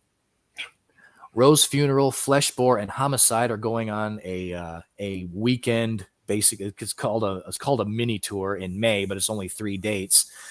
May 5th in Kalamazoo, Michigan at Papa Pete's, May 6th in Chicago, Illinois at the WC Social Club, and May 7th in Indianapolis, Indiana at Black Circle. Then going over to metalinjection.net, Obscene and Molder going on tour starting March 31st in Chicago, Illinois at Reggie's, finishing April 8th in Indianapolis, Indiana at Black Circle. No Nashville date for that tour. Going over to Blabbermouth, Vicious Rumors are going to be going on tour starting March 8th in Reno, Nevada at the Alturas Cellar Stage, finishing April 1st in Tulsa, Oklahoma at the 2 Minutes to Tulsa Festival. There's no Nashville date for their tour, but they will be in Knoxville, Tennessee on March 23rd at the Brickyard Bar and Grill, place we know well. Yeah. And last but not least, Paul Di'Anno, the former vocalist for Iron Maiden, and is going out with Nocturnal and Electric Gypsy to Latin America, starting January 27th in Fortaleza, Brazil at Armazém, finishing March 25th in Mexico City, Mexico at TBC. I'm not sure if that's the name of the venue or if it means it's to be decided or something like that. So, gotcha. Not 100% sure. So that is that's going to be hitting the road for this week. All right. Well, we will kind of move over into something new we're going to try with you guys. We kind of do this every once in a while, but we're going to try to make this a weekly thing now, whether we have to make up our own or if we just find one on one of the news sources we use to talk about. But we're going to come up with this little segment called The List, and you just made the list. You just made the list. Hell yeah. But anyway, there was one this week on the Rolling Stone that I wanted to talk about. So it was the 200 greatest singers of all time, and I'm just going to touch on the metal singers that are on here. I think I know why you wanted to talk about this one. Yeah, but I'll go through like the metal singers on here and tell you where they place, and then we can talk about it a little more in the top when I get to the top 10. But okay. But so 199 had Glenn Danzig, of course, from a lot of different stuff that he had done from Danzig to Misfits and whatnot. So great. And then I think it goes down a long way here before we get into another metal singer. I thought it was crazy because like a lot of the singers that we thought were powerful are down in the 190s, like Kelly Clarkson and people like that. I'm just like, damn, they got pretty powerful voices. I mean, to be at 190, who in the fuck's at one? Well, see, that's the thing, though. I mean, you're talking about Rolling Stone. Well, that's true. You're talking about of all time in music. That's true. So I mean, you're talking decades upon decades of thousands and thousands and thousands of artists all across music. So I mean, I know, like I say, I know why you wanted to bring this up, but they got Bob Seger at 181. Which Bob was, he was good, but like I said, I could see him being down there. You got people like Alicia Keys that's way down in the 180s. I'm like, dude, I mean, damn, people can belt like that, but whatever. 176 was Iggy Pop. Probably I could see that. I'll be completely honest with you. If you're talking about all of music of all time, I'm surprised Iggy Pop's on the list at all. No disrespect to Iggy Pop. I mean, I was the same. Of course, they had Debbie Harry, of course, from Blondie's at 168. You can kind of see she was pretty. Her vocals were pretty good. So yeah. This one I have a problem with. 165 was Ronnie James Dio. So that definitely seems awfully low. We're talking about this, trying not to be super duper biased towards our genre of music, but I mean, the influence and the iconicism of Ronnie James Dio, you figured he would have to probably. I'm not saying he's got to be in the top 10, but I mean Ronnie James Dio not in the Okay, top 100. I mean, right. For God's sake, they got Robert Smith from The Cure ahead of okay, I definitely Ronnie James Dio. I definitely disagree with that. So Carrie Underwood is kind of like 152, which still, I mean, we don't really lean toward any of these things, but we know who they are, and Yeah. vocally, you can't argue with what they can accomplish vocally. So it's kind of odd to me to see some of these way down the list like that. They even got Michael Stipe from REM ahead of Ronnie James Dio. Like, come on, man, that's. That's I don't know. I don't know if I would agree with Carrie Underwood being ahead of Ronnie James Dio on the list just because of Ronnie James Dio's longevity at this point. Yeah. Who knows? I mean, who knows how much? Of course, Carrie Underwood's a lot younger. She's got a lot more time. So, Right. When all is said and done, would she probably be deserved to be on the list above, Ronnie James? Maybe. Because she's got a lot of time to put out a lot more music. So, Right. but I mean, it's like as we sit here and talk about it, I would say probably not. But she's got a hell of a long career ahead of her too. So it's like Christina Aguilera's at 141. It's like, and then Eh. Bono's at 140. It's like, what the fuck? I don't even think Bono sings that well at all, to be honest with you. I don't either. And then Axl Rose is 134, which That seems low. unless they're based it on recent studies, maybe. But no, 1987 Guns N' Roses. No, he should be way the fuck up there. Mm-hmm. I still think he should be up higher. So. Oh well, yeah. I mean, you got Courtney Love at 130, which I never thought she What? could sing that well. Yeah, I never thought she could sing that well anyway. No. Like, if it wasn't, I tell you what, if it wasn't for Kurt Cobain and Nirvana, nobody would have known who the fuck Courtney Love is. Exactly. And then 129, we're going to have a problem with. It's Rob Halford. So that's too low. At 129 out of that's 200. Too low. I don't know what the hell they're listening to. There's a lot of blues players on here, which I can kind of get, I guess. But, sure. Yeah, because like I say, I know they're the greatest 200 singers in music. Like I say, it's a ridiculously. Well, yeah, because you're going. It's ridiculously all broad. genres, but yeah, it's super duper broad. But I mean, still, but that's what I'm saying. That's what I'm saying. Courtney we, Love is on the list at all, really? But we both know who the Pretenders are, and they had Chrissy Hind at 114, so that's 40 ahead of, or 30 ahead of Rob Halford. Yeah, I don't know about all that. Number 112 was Ozzy Osbourne. Okay. And then Fiona Apple's ahead of him. So. No. No. Well, who makes these fucking lists, man? No. Oh man. I mean, yeah, these lists are always based on opinion, and we obviously we did our own lists at the end of the year, just like everybody else did. So I mean, they're all subjective, and they're all subjective, and they're all a matter of opinion. But really, 105, and then 105 was Eddie Vedder from Pearl Jam, so they got him ahead of Ozzy. Well, I don't have as much of a problem with that as I do as Fiona Apple being right. a more of an all-time vocalist than her. I mean, if it makes you feel any better, Taylor Swift's 102. I'm actually fucking stunned that she's down that low. I honestly am. I'm stunned that she's down that low. Elton John kicks off the 100. So really? Yeah, he's at 100. So.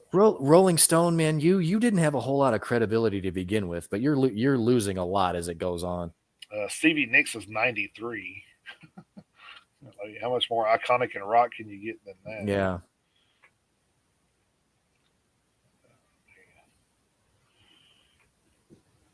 I mean, was there an author of this list, or is it just kind of like a collaborative list? So, I mean, Uh, who's the author of this? I'll go back and look at the initial page in a minute, but Okay.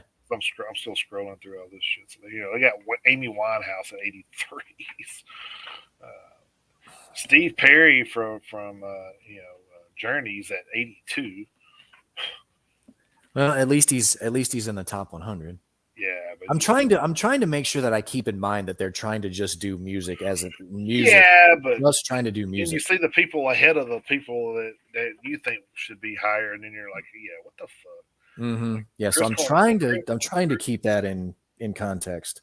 Chris Cornell's at 80, which Okay. is again another iconic voice in rock and metal. So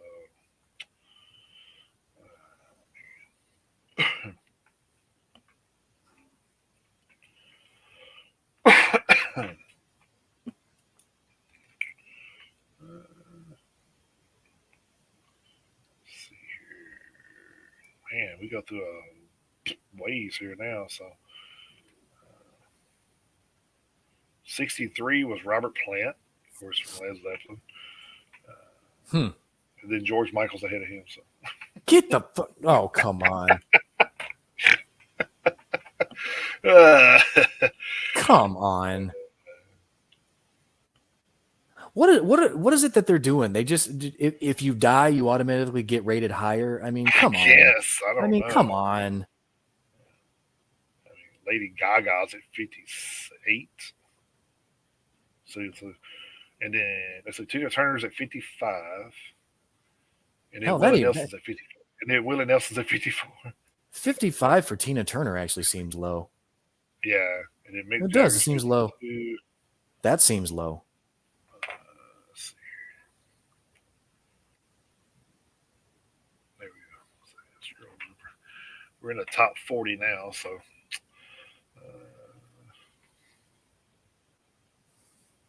most of them were blues players right now. Kurt Cobain's 36, which to me, I would not put him above Chris Cornell. I mean, Chris Cornell's voice is way better than Kurt Cobain's. I mean, I think so too.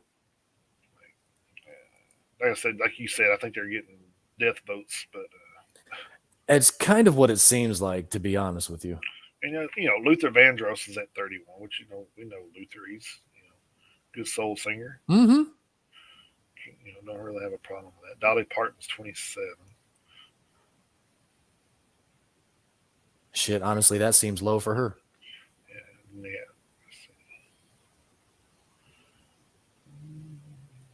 I'm not sure. Am I going to get any more metal people here? I haven't went through the top 40, so I don't. I just kind of went down. I seen who the top one was. You may not. You may not. The fuck? Prince at 16. Top 20? Top 20? Freddie, Okay. yeah. Freddie Mercury's at 14. Okay.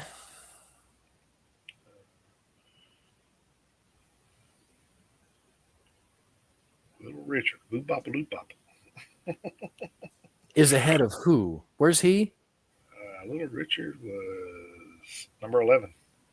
Oh, that seems awfully high. Especially ahead of like Prince and Dolly Parton and stuff like that. I mean, yeah. Well, so this is a thing. Like you got, let's go top 10. Al Green is number 10. Okay. Then we got Otis Redding at 9. Okay. We got Beyonce at 8. That seems high. We got Stevie Wonder at 7. You got Ray Charles at 6. So you got to keep the blind guys together. So God. Good Lord. they don't know the difference. They can't see it. So It's true. Number 5 was Mariah Carey. Okay. Number 4 was Billie Holiday. Number 3, Sam Cooke. Number 2, Whitney Houston.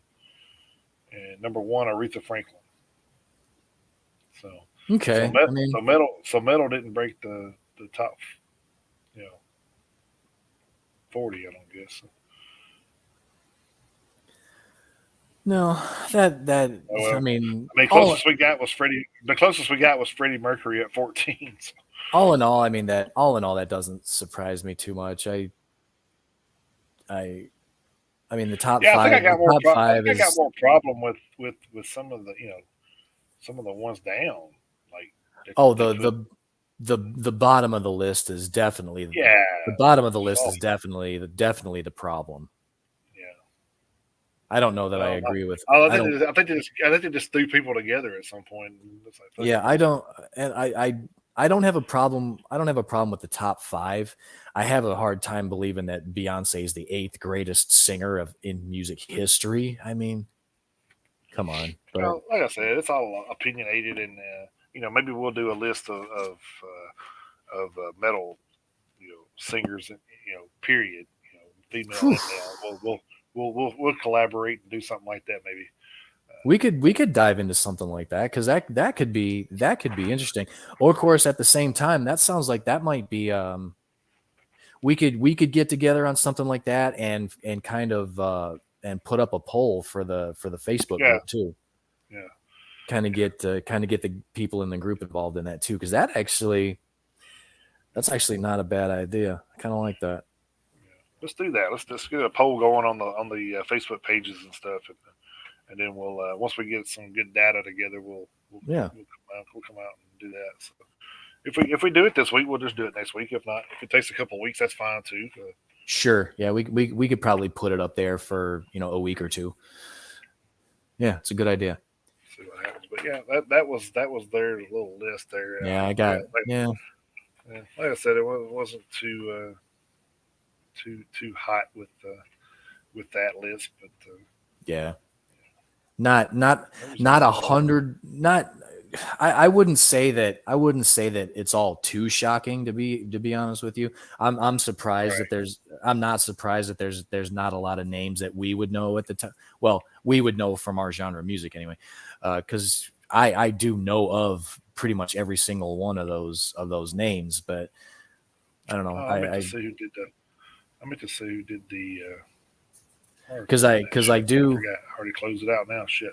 because it's not that big of a deal. Yeah. I do remember seeing the headline where Gene Simmons had a very huge problem with Ozzy Osbourne being where he was on the list. So Yeah. Yeah. So, can't say I disagree with Gene on that one for sure. So right. So here's one more. If we got, you think we got time to do one more? well, I mean we've basically got as much time as we need, really. I mean I've got a list that I put together myself. So um so we can basically go. I literally have all day. So I mean, I don't know about you. So I mean, So this one was from over at Loudwire as well. Well, I think the other one was Metal Injection. This one's Loudwire. okay, This guy counted down the top 50 new metal albums of all time.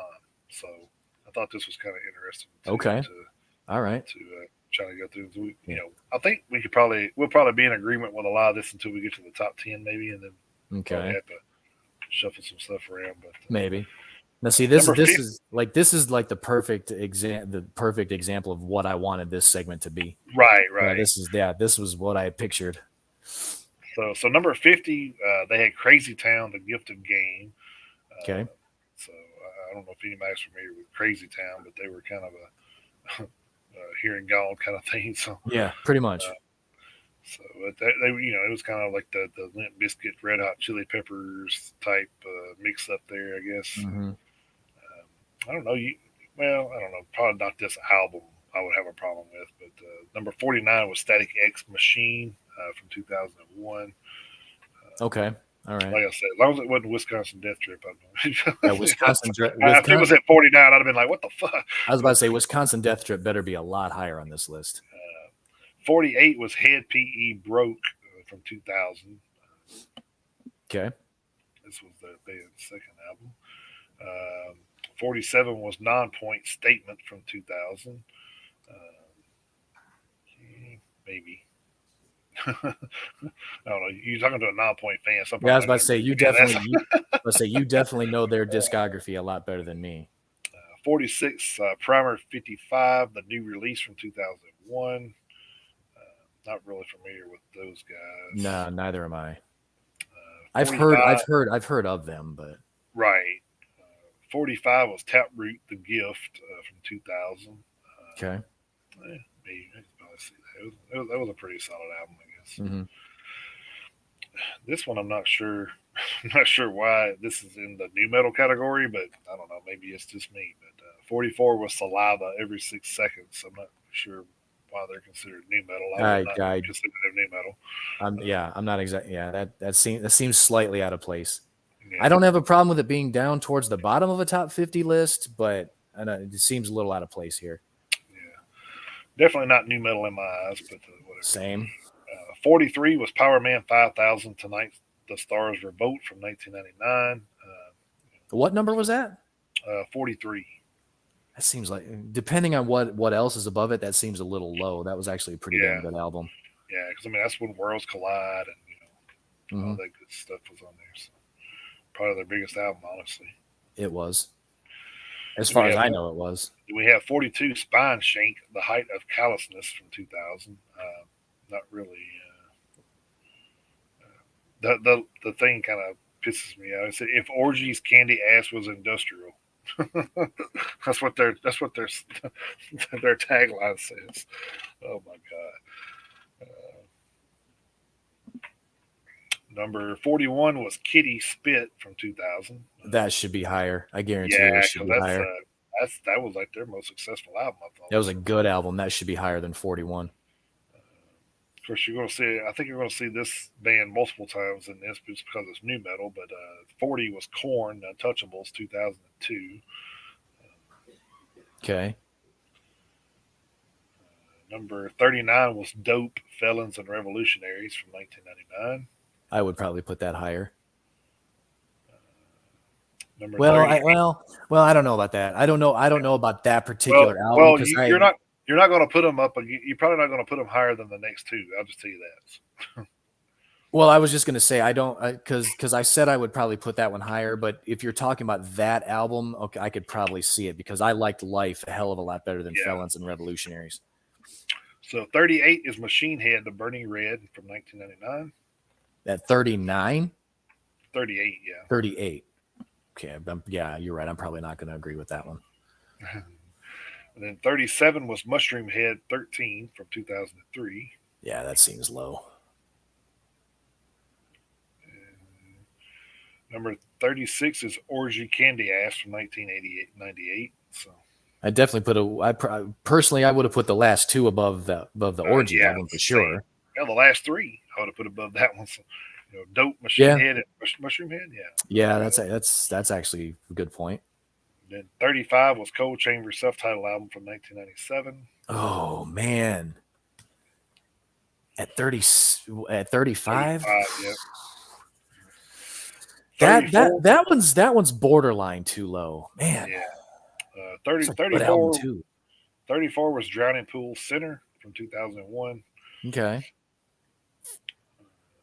33, which I don't agree with this one either, even being in the new metal category. So 33 was Stained Dysfunction from 1999. Nope. What the fuck? Mm-hmm. They really know what new metal is? I don't know. 32 is Soulfly, self-titled album from 1998. Okay. 31 was Seven Dust's self-titled album from 1997. Okay. Number 30 is Disturbed's 10,000 Fists from 2005. Again, I don't know why Disturbed is considered new metal. I don't. Well, they're definitely. It's probably because of the era that they came out. Honestly, the Sickness came out in '99, so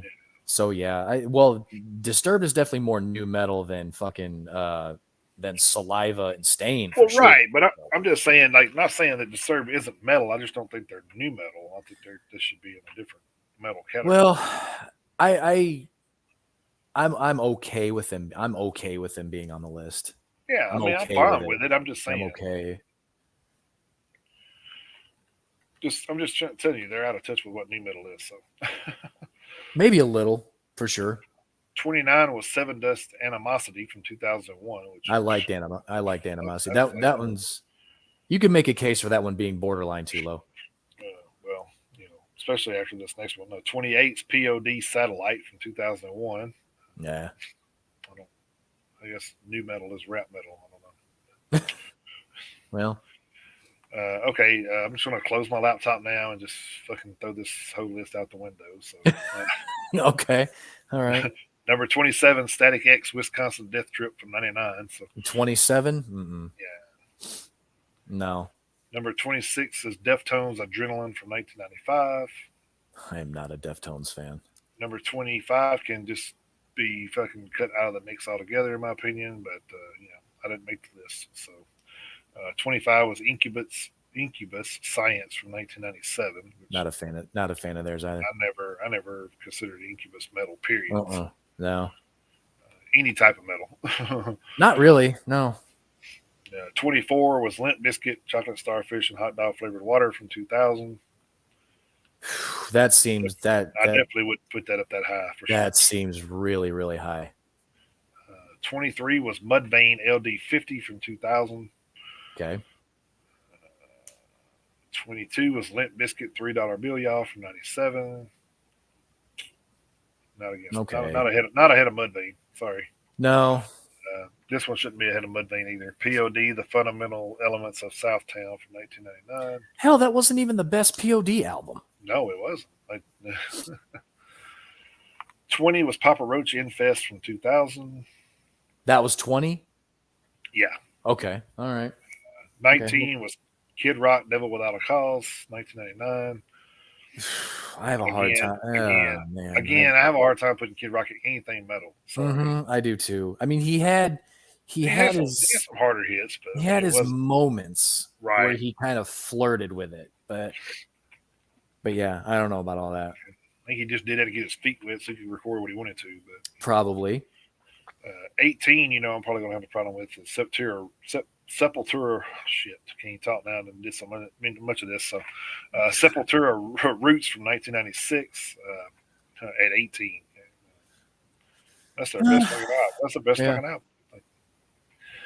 It's all gonna depend on what's ahead of it at this point. That's true. Well, I mean, this one it should have been ahead of this one in my opinion, but that's just me. At least it is in the top 20 without knowing what 17 through 1 are, but well, 17 was Deftones Around the Fur from 1997. No. Okay, yep, you're right. 16 was System of a Down Mesmerized from 2005. Okay. 15 was Korn Issues from 1999. Okay. Oh my God. 14 is Limp Bizkit Significant Other from 1999. All right. 13 is Slipknot Volume 3, The Subliminal Verses 2004. Well, I hope there are other Slipknot albums ahead of that one because I liked it, but it's not my favorite. Oh my God. These motherfuckers are killing me, dude. They're killing me. Number 12 was Incubus Make Yourself 1999. Again. No. Don't know why. No. Number 11 was Evanescence Fallen from 2003. Okay. 10 is Disturbed with Sickness from 2000. Okay. 9 is Korn Follow the Leader from 1998. Let's put the album that created the new metal genre in the fucking bottom. I was about to say that should definitely be higher. Oh man. 8 System of a Down self-titled album from 98. Hell, I like that album a lot, but Follow the Leader should be above that one for sure. Then we had 7 Slipknot self-titled album from 99. Okay. All right. 6 is Linkin Park's Meteora from 2003. I think the other one should have been up there before that one. Yeah, should have. Hybrid Theory. Yeah. Hybrid Theory. We had 5 Deftones White Pony 2000. Okay. All right. I can see why that one's up there. I can. But okay. I can see why it's up there. Number 4 is Slipknot Iowa from 2001. Okay. Top 5. There's number 3. Linkin Park Hybrid Theory from 2000. Okay. Top 5, sure. Number 2, System of a Down Toxicity from 2001. Okay. And of course, number 1 had to be, you know what? I take that back. I forgot about their self-titled album. Korn self-titled album from 94 is number 1. So So that would have been their first time. So. I'm okay with the top 5. Me personally, I liked Follow the Leader better than their debut album. I did too. Me So. personally, but I'm okay with the top 5. I'll just leave it at that. My I'm okay thing with the is, top 5. my thing with this is the reason I brought this up is because I don't think you make a new metal list. I mean, these people, like anybody else, as far as us, make a new metal list. Say any of the other news sources. I don't think they make a new metal list without having Korn as number one because they're responsible for new metal. Mm-hmm. And I think they're in that thought process. Well, I have to put them there. No, you don't have to. You don't have to because it's an opinionated piece for one. Yeah. So I mean, if you don't think that it belonged there, you shouldn't have put it there. So. Yeah, because I mean, just because you invent something doesn't mean that somebody didn't come along and improve on something Right. you created. Exactly. So I mean, being the founder doesn't by default make you the best. So like I say, I don't have a problem with the top 5. Personally, I probably would have switched their debut album with Follow the Leader, but I don't maybe it got put on top because of the creepiest album cover ever or something. Well, okay, well, maybe. Little girl on a swing with a damn dude in front of her. Yeah, possible. So, but yeah, not the top 10 is the top 10 was definitely okay. The bottom of the list, ugh, I don't know. My biggest problem with the whole list was having bands like Incubus and even in the conversation because they're not new metal. They're not metal at all. So I mean, that would have been like if they would have put Hoobastank on the list somewhere. Well, yeah. Well, I would have rather them had Hoobastank on there than Incubus. I mean, at least Crawling in the Dark was heavy. I mean, but at the same, I mean, Crawling in the Dark was heavy, but at the same time, The Machine by Nickelback was heavy too, and we would have been pissed off if they would have put Nickelback on a new metal list. Yeah, because they're not like I said, they're not a new metal band. So that's the whole point. I mean, no, I 100% agree with you. We've talked about this, many times about how there's 17 subgenres of metal. So right, yeah. There's plenty of other areas they could have threw them in besides new metal. So yeah. But yeah, I think you're right. I think a couple of those bands got added just because of the time frame, and they just got all got lumped in. But see, that's the thing, is you said is like Machine Head was on the list. Machine Head was out in '94. They were out. Machine Head was out ahead of the new metal movement. So what got me was there was only one album on there from Machine Head, which was bullshit. But, if you're going to put it on there, at least put their best album on there. Don't put the. well, the funny thing is in my opinion, their best album came out basically after kind of new metal. As we knew it played itself out. Because as far as I'm concerned, I'm saying the best album from that, from the '90s. Yeah. Machine Head. I don't think the Blackening was a lot better than Burning Red, in my opinion. That's just my opinion. But. Well, sure, yeah, that's fine. But again, the Blackening came out after the new metal genre basically kind of that is true rose up too. So. But I get what you're saying. Yeah, I totally get it. I mean, if you're going to put one band's stuff on there, I mean, you kind of got to go with.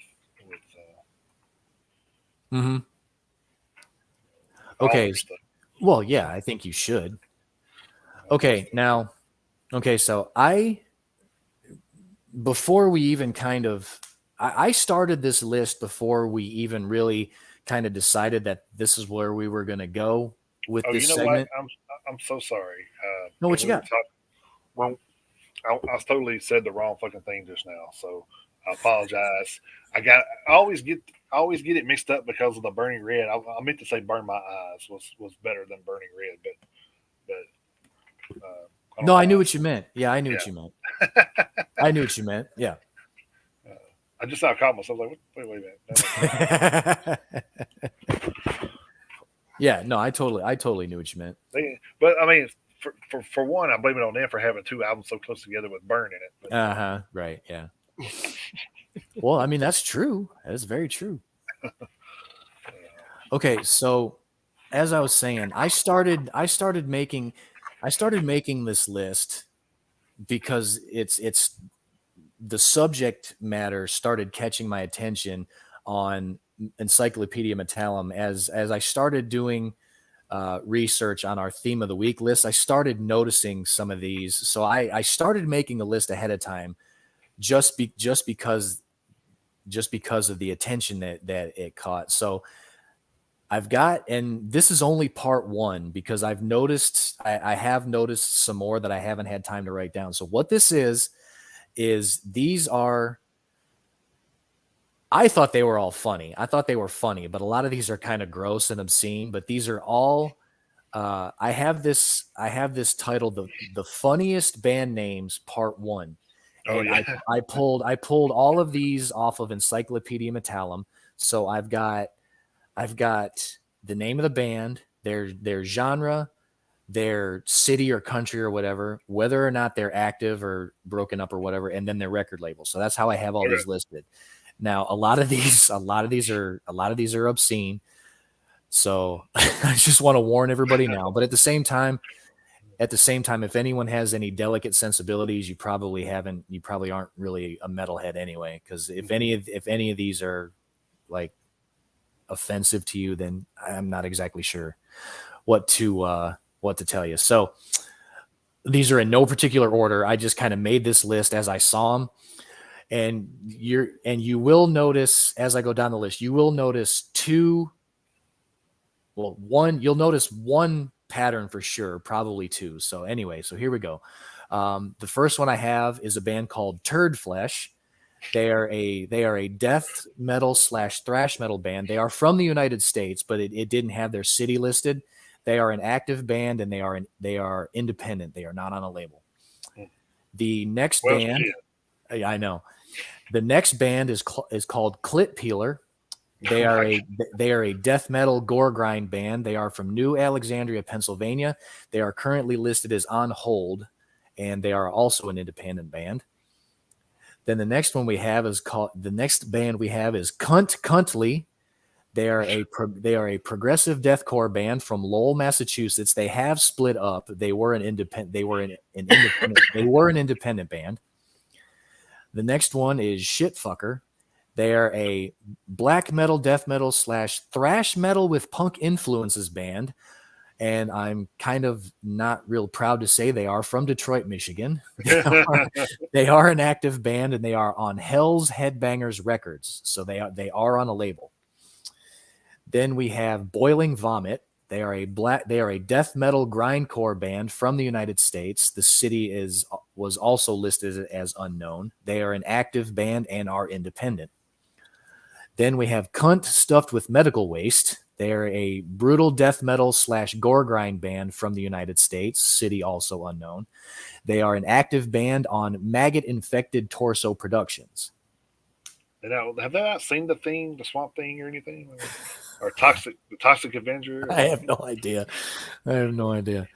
Then you just said big clit coming from all the toxic waste things. Yeah, I know. Yeah, I know. Legs and arms and sucking up all the males into it.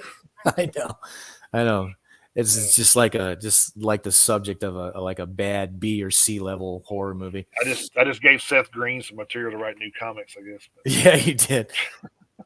And then we have Anal Caves. They are a grindcore band from Estonia. They are an active band on Trash Can Dance Records. Then we have Fecalizer. They are a brutal death metal / grindcore band. They are from Tepic, Mexico. They are an active band. They are on Gore Cannibal Records. Then we have Satan's Almighty Penis. They're a black metal band from Cedar Rapids, Iowa. The same one as in South Park. Kind of, yeah. Their status as a band is listed as unknown, but they are in Pagan Flames Productions. Then we have Mangled Clit. They are a thrash metal band from Belmore, New York. They have split up, and they were an independent band. Their first album was called We Got the Meats. Arby's roast beef sandwich. Then we have Urine Temple. They are a doom metal band from Pretoria, South Africa. They are an active band, and they are on Skinned Alive Records. Then we have Vaginal Jack. They are a grindcore death metal band from Dimitrovgrad, Russia. They are an active band on Narcoleptica Productions.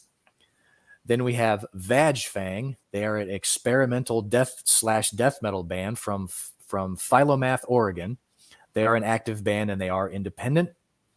Then we have Maggot Twat. They are a death grindcore industrial metal band from Chicago, Illinois. They are active on Seeing Red Records.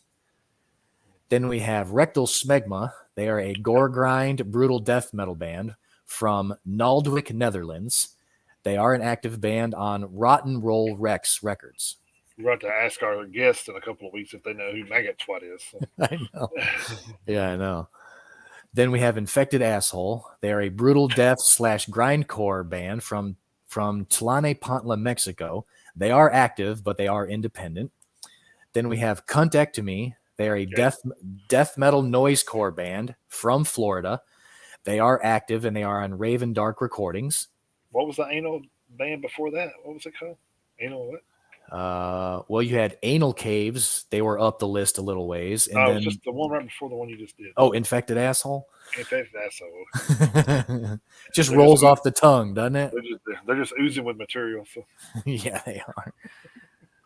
Then we have Olivia Neutered John. They are a grindcore gore grind death metal band from London, England. They are active. They are on Blackened Death Records. Then we have Colostomy Bag. They are a death metal band from Gilbert, Arizona. They are active and they are on Stump Grinder Records. Busted. Yeah. Then we have Chlamydia Jizz. They're a brutal death/gore grind band from Illinois and Iowa. They are active and they are on Mondo Filth Records. Then we have Butt Vag. They are a death metal grindcore band from New York, New York. They changed their name in 2009, but it didn't say what they changed it to. They are an independent. They are an independent band. Then we have Cunt Grinder. They are a grindcore gore grind band from Gorlitz, Germany. They are an active band on Gore Cannibal Records. We have Queef Huffer. They are a brutal death/grindcore band from Jacksonville, Florida. They are an active band, and they are also on Rotten Roll Rex Records. Then we have 12-Inch Clitoris. They're a brutal death/gore grind band from North Carolina and Moscow. From what I understand, they are a two-piece. One of them's from the United States. One of them is from Moscow. They are an active duo. They are on Viscera Gel Productions, and supposedly one of them is transgender. I'm not sure which one is which. So, and then last but by far not least, we have Anal Tumor. They are a death metal gore grind band from Delmenhorst, Germany. They are an active band also on Rotten Roll Rex Records. So. Seems like there's a pattern with who accompanies all these bands. Mm-hmm, yeah. So that Rotten Roll Rex, three of their bands are represented on this band, and gore grind and grindcore is just gross. Yeah. So that was, like I say, I thought they were all funny. I laughed at all of them. So I have this list titled Funniest Band Names Part 1, and this is probably going to be something that I kind of expound on as I find some more. So I figured what a way to start, you know what I mean? Yeah, that's crazy. All right, I guess we can jump into our theme of the week then. Cool. So, this week we went with execution. So, nothing says metal like a good old execution. So. Yeah. So I'll kick it off, I guess. Okay. I think I got 12 here. Okay. Yeah. Yeah, I got 12. So, I ended up with 14. So well, we would probably have doubles, I imagine, but probably we'll figure it out from there. So. Oh yeah. Of course, I started my list off with Angela Sapatrita, Sharpen the Guillotine from Cabaret de la Guillotine from 2018. It's a great one.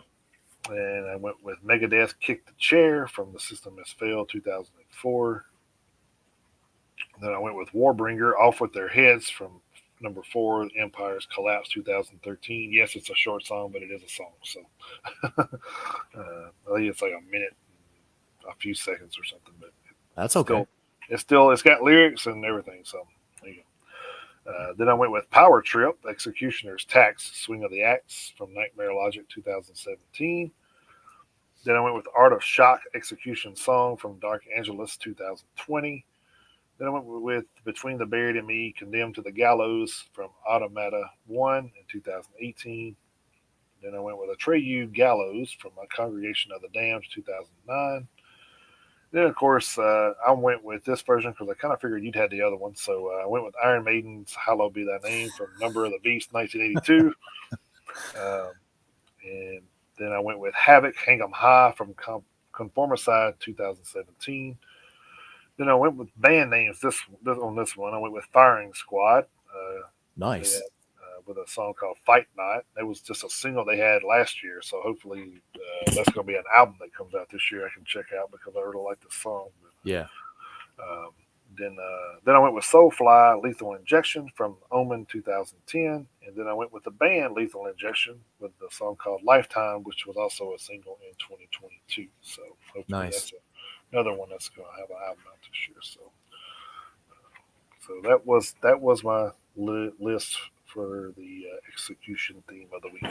Nice. This is gonna be one hell of a playlist, and we only had one double, and it wasn't the one I was expecting. So nice. Yeah. So, but I will say you are correct. Leading off, I did have Hallowed Be Thy Name, but I did go with the Machine Head version from The Blackening 2007. Then I went with Before the Hangman's Noose by Devil Driver off The Fury of Our Maker's Hand from 2005.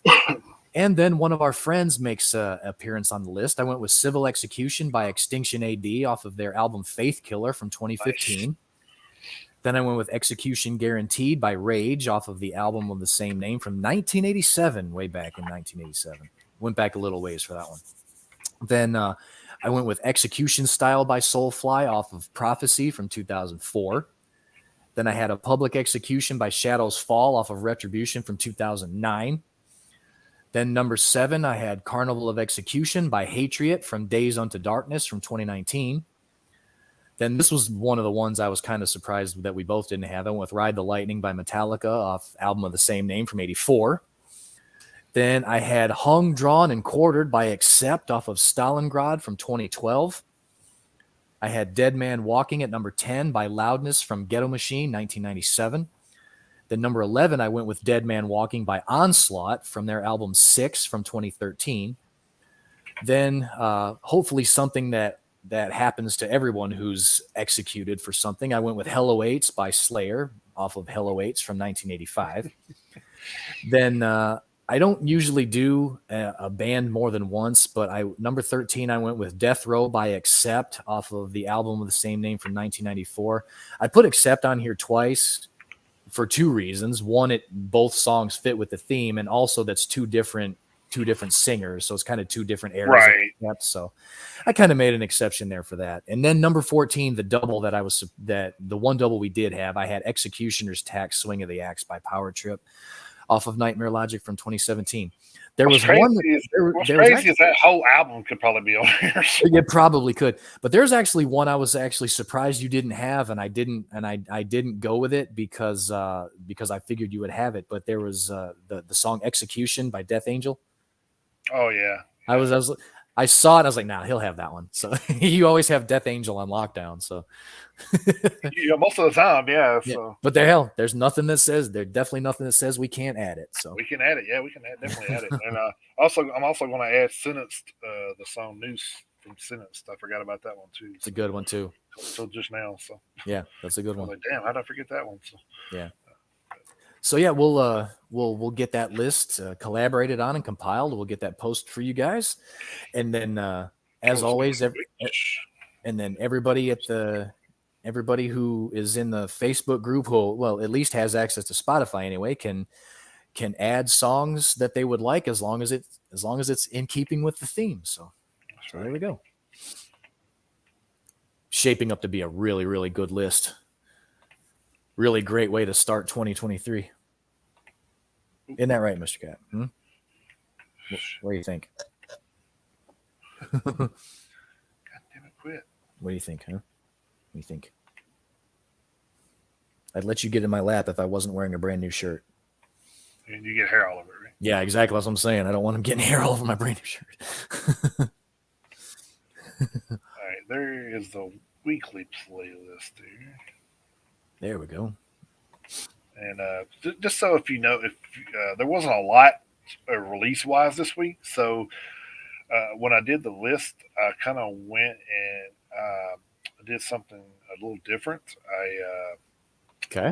I went in and I picked bands that we had interviewed or that had new albums out last year, and I put older releases, some older songs Oh, from some of the nice. bands. So it's kind of like giving you a feel of what they, kind of how they've evolved sound wise. Good idea, man. That's a good call. I was like, man, I said, damn, there really wasn't nothing out here. What am I going to do? And I said, well, instead of posting like the same old big bands, let's just do something with like. So I posted something from older Hexed and older Extinction AD, and Nice. older Defaced. I mean, I kind of went with all those Eyes of the Living's on there. So I mean, I went with all those bands and kind of did something older. Very So cool. so it wasn't anything new. It's just kind of let you know they've been around for a minute. So, Yeah. so Nice. and then there's the one for the emotions one too. Okay. So That whenever is. you ain't got to post it Yep. now. I'll just let That you was that post one it. right there. So, all right. So yeah, I'll go back and all right. There's the weekly one. I'll leave that one up there for a little bit. Then Okay. I'll repost the one for last week's theme of the week here in just a minute. So Then for all the radio folks there, if you want to check out any of those playlists, you can go to Spotify and just search playlist, and then type in Metalheads Unite in the search, and you should see mm-hmm. all of our playlists there. Yep. So there you go. All right, I guess we can go into our album reviews of the week. So Yeah. there wasn't a lot out there, but I did find one that I kind of enjoyed. So Yeah. Pickings were definitely slim for the beginning of the yeah, year, but they're going to be a little bit more going forward. So it's definitely gonna pick up quick, no doubt about it. yeah. So.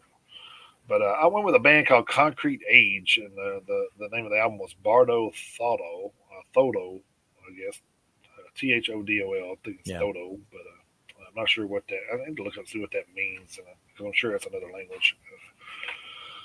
But anyway, because they are from Russia, so it says they're from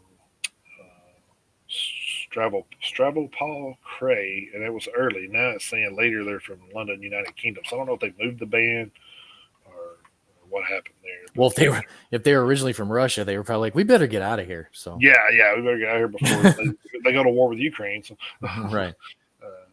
but they were formed in 2010. They are this is like a perfect like. I don't think I've ever like ran across one that is so perfect with describing the genre of music, but they are considered thrash, power, and melodic death metal. So, um, Interesting. Okay. and listen to this album, I'm like, yeah, they're definitely all of that.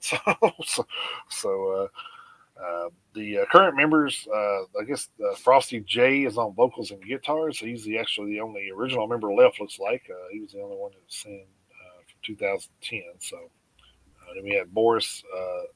I know I'm gonna kill some of these names because it's probably Russian, but Boris Zaharev from guitarist, and he joined the band in 2017. We had Eric Red on bass. He joined in 2018, and then we had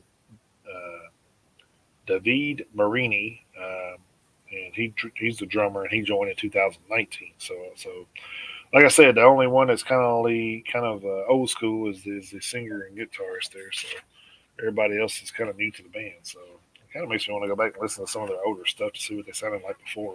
Because How many other albums did they have? I think this is their eighth. Wow, really? Yeah, this is Holy the band's shit. eighth full length album. So Interesting. yeah. 10 songs, 41 minutes, 42 seconds. This band definitely mixes up all those genres I talked about. So I got to admit, it was a little weird at first, but the more I listened to it, the more I kind of like, okay, I can dig this. So, but it was more power metal vocals and all in some of it, and then or melodic power metal vocals, and then death metal type.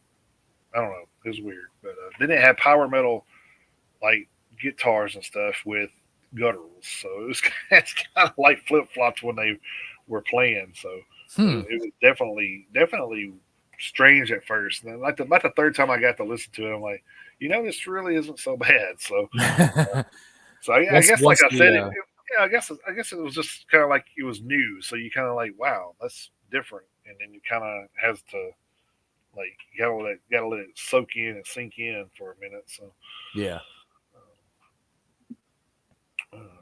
the first track kicked the album off perfectly, I thought, though, because it kind of had slow riffs and then some chanting in the beginning, like building up to I can't remember exactly what the chants were, but it was chanting like really low, and then it got louder, and then right into the thrashy riffs, which was pretty cool how it like fed into that. I thought it was pretty creative. Uh, And then there was a couple of songs that had that melodic, like I said, had that melodic metal sound. And then Frosty hit them gutturals, and then I was like, wow, that's kind of strange, but it kind of a Bon Amarth type, I guess you would probably if you Okay. thought about it, because it I had kind got of you. like the Viking type, you know, music in the background, and then he was like, I was like, Okay, I okay, got you. Yeah. well, kind of different, but I was really kind of surprised how well that worked, the way they did that. So then there was a minute 57 instrumental like through right in the middle of the song, I'm sorry, right in the middle of the album, and well, which wasn't a deal breaker because like I said, it was almost 2 minutes. But the thing that got me is they also had a 2 minute 14 instrumental on the end of the album. So I'm just like, okay, why two? Hmm. You only have 10 songs anyway. Why you throw two instrumentals in there? That's 2 minutes. I don't get that, but maybe they could have had it a 9 minute or 9 song album and do the instrumentals together. I don't know, but Yeah, maybe. I don't know. Maybe it's something. Maybe we can talk to the band and ask them why they did Yeah, that. maybe. Hey. But anyway, with 10, that's like I said, with 10 songs, why two instrumentals? But Yeah. just on that alone was like the only negative thing that I would have to say about everything else was pretty spot on. So I'm gonna give it 4 horns. So Nice. Pretty good way to start start off start the out the year. yeah start out the year with Yeah, 4 horn album. pretty good. All right, before I get into my album review, there is the playlist for Emotions from last Yep. week. So we got that. Okay. I kind of had to change mine on the fly a little bit. I was originally going to review Serenity's new album Memoria. It was part of a DVD CD combo, but it turns out that the CD was just a live album. So Oh, okay, so I'm gotcha. not even 100% sure it was all new music. So I kind of skipped. So I kind of moved on from that one. And then I went from that one to an album called Vandring by a band called Cornmo, but it was nothing but instrumentals. And why the hell this was even on the heavy metal list, I have no idea. Because I mean, aside from the fact that it was nothing but instrumentals, at least as far as we went with it, because Kayla and I were listening to it in the car on the way back from Michigan. There was nothing metal about it. It was jazz at best. So why the hell this was even on the list is beyond me. So this was kind of a misstep for Heavy Music HQ. So I'm gonna kind of chalk this. I'm gonna kind of chalk this one up to someone just told them it was coming out and they just Right. kind of went with it. So I'm not gonna blame them completely, but yeah, this one didn't belong on the list at all. So for my third try, I Third ended time's a charm, right? right. Yeah, third time was the charm. I ended up listening to Sons of Cult and their new album Back to the Beginning. They are a heavy metal / hard rock band formed in Palma, Spain back in 2020. This is actually their debut studio album.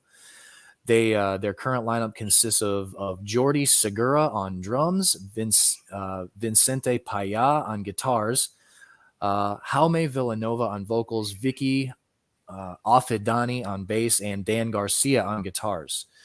Let's see. The album was 11 tracks long, 44 minutes and 46 seconds. Track number 11 was a cover song of a band that I don't think I've ever heard of before. So either way, the track was new to me regardless. So this one was a little bit interesting because obviously never having heard of them before and knowing now that they don't have any previous work to compare to. The first thing Kayla and I noticed is the mix was horrible. The mix was atrocious. All of the instruments were super duper flat, which sucks because the guitar work was actually the best part of this album. I'm not exactly sure who the lead guitarist is. I'm not sure if it's Vicente Paya or Dan Garcia, but whoever the lead guitar player is really, really good at what he does. So the fact that the mix was so bad really sucked. Jaume Villanova is like super duper monotone in this. I don't know if it speaks to the fact that he doesn't have a whole lot of vocal range, because I don't know of any of his past work. So a lot of his vocals sounded the same from one song to the next. So that was kind of a little bit of a disappointment. All in all, I mean, I would say they've got a decent foundation for their sound moving forward. The guitar work, like I said, was the best part. It was really thrashy in some parts. A lot of the guitar solos were very, very well written and put together. The drums could have been a little bit more diverse for me. A lot of the drum lines were the same, and they weren't super duper intricate. So the drum lines were kind of borderline boring, which I hate to say. And then when you combine that with the lead singer's kind of monotone vocals, it got a little bland towards the end, the guitar parts aside. So I'm going to give this one a 2.5 out of 5 straight down the middle. I did like the guitars a lot, but the rest of it kind of detracted from that. So kind of unfortunate. I think they can get some stuff straightened out and be better moving forward.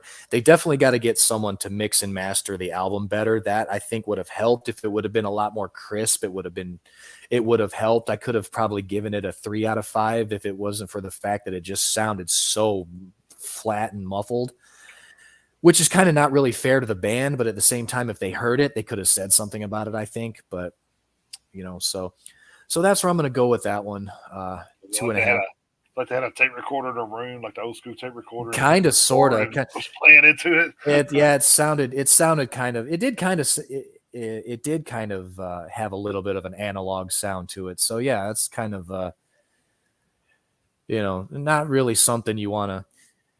Not really an overall sound you really want to go with in 2022. I mean, Right. if you want to give your music an old school feel, you can, but you can still use the technology we have today to give it an old school feel. So pretty cool album cover though. So, that was kind of nice, but that Concrete Age album cover was pretty cool too. And I already decided that what I'm going to do for 2023 is I'm going to make my own running list of album covers. That way we can kind of put our heads together at the end of the year. So, but yeah, I've already got a you got a slideshow building? Yeah. I'm trying to do the same thing. So yeah.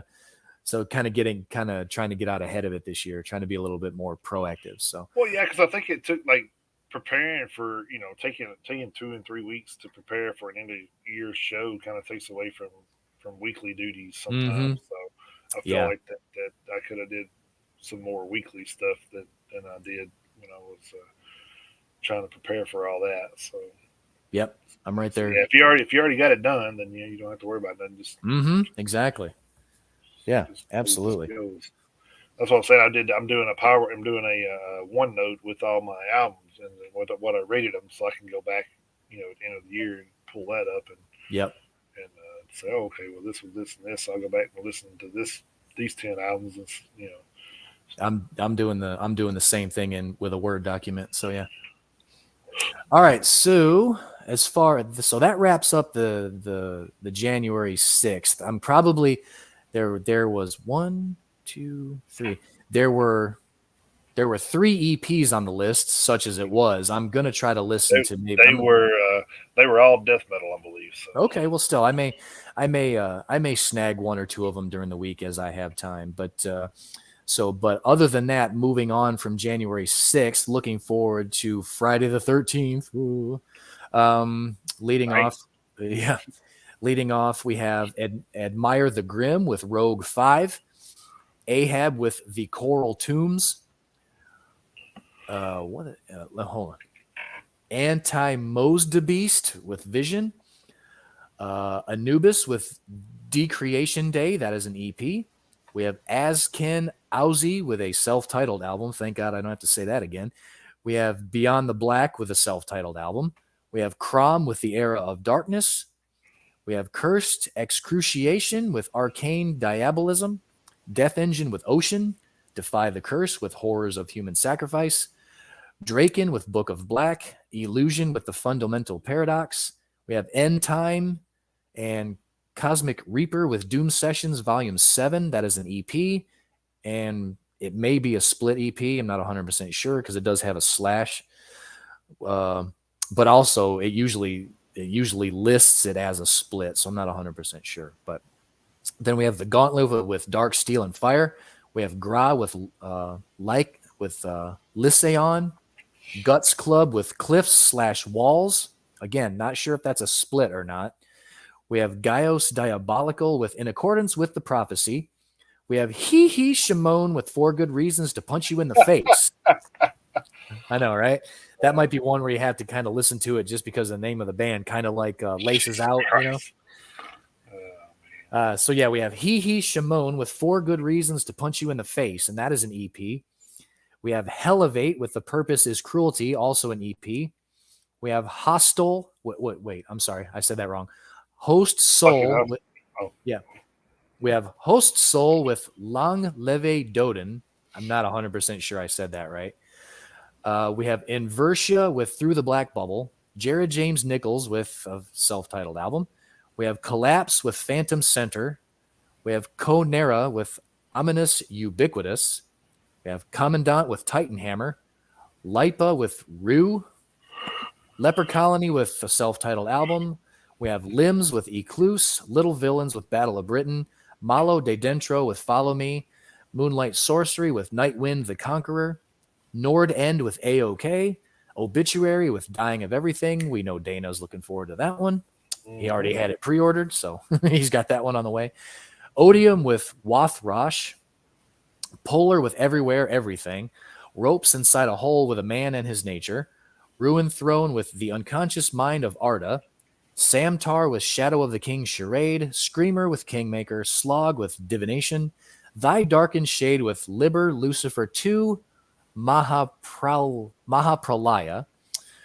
Termion Ketelat with Omen 10. Vanguardian with 2, The Heretic, and last but not least, Ville Valo, formerly of Him fame, with Neon Noir. So definitely a much longer list to choose from this week, which will be helpful. So yes, it will. So, so I didn't look at YouTube to see if they had anything because I know a lot of times they'll put some stuff out there from that was it NWO. NWOHM or something. I don't remember. New wave of traditional heavy metal. Yeah, that's it. Yeah. That's actually a pretty good channel. I do follow that channel. I actually do need to pay a little more attention to it than I do. But yeah, it's a very good channel. Yeah, I mean that's where I come up with Merciless Law and the other band that I did a review on a while back. So. Oh yeah. So, yeah, nice. Very nice. All right. Well, I guess that will wrap this bad boy up for the first show of 2023. So yeah, not bad at all. Almost right on time. That's pretty pretty close. Yeah, pretty close. Pretty close. A lot closer than usual. So. Yeah, we're 3:15, 3:30, something like that. But again, that's also not too bad either because those shows usually end up being just as fun as the shorter ones. But it is true. Yeah. But, before we go, just want to remind everybody of where everyone can find us. As always, we have the mothership at VOPUSARadio.com, the VOP USA Radio mobile app. Metalheads Unite USA at gmail.com is our website address. We have our YouTube channel. We have Instagram. We have the Facebook group. You do have to be a member for that, but come on by and give us a membership request. We'll get you guys hooked up. We're creeping up on 500. We're getting there. Yeah. We have, we do have Twitter, and which we're not super duper active on Twitter, I'll be honest, but the show does live stream there if you ever want to watch us there. And then we do have TikTok, so we are more active at TikTok than Twitter for sure. So check us out over there too. And then, we have so many other platforms with Twitch and all that stuff. So that's the VOP USA Twitch still. So. The VOP USA Twitch, yep. But VOP USA goes out all over the place. So I think he was saying the other day it's up to 87 different countries now. So nice. There we go. It's pretty wild to think. That is pretty cool. So the VOP goes out to that many different places. So yeah, very cool. So we're not hard to find. And as Jason said a little earlier in the show, if you want to listen to any of our playlists, whether it's Jason's weekly playlist or the theme of the week that we collaborate on, you can go to Spotify and just go to Spotify and just search for Metalheads Unite, and you should be able to find pretty practically any playlist that we've put together. So. Yeah, and too, whenever we start doing we're able to play music here, I'll probably stop doing the weekly playlist there so we can probably focus on that. Yeah, we're gonna listen to that live here on the show. So and we don't want to be redundant, so that makes sense. Yeah, then we'll just listen to whatever new tracks that are from the bands that are coming out with albums. So yeah, absolutely. So give everybody an idea of what to even if we don't like what's out there, we're going to listen to, everybody that comes out with an album, we're going to find a song, listen to it. Oh yeah. Yep. Let a little something let everybody else hear it too. That way, if you like it, you can, I like that. Yeah. A little something for everybody. And like we said before, that's what's so great about heavy metal. There's literally something for everybody. So many flavors of Kool-Aid. So. That's right, man. Purple Source Rex and all that shit.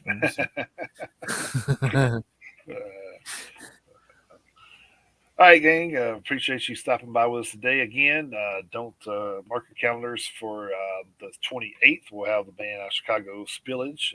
Pretty excited about that. Mm-hmm. As are they, I think, because they've right.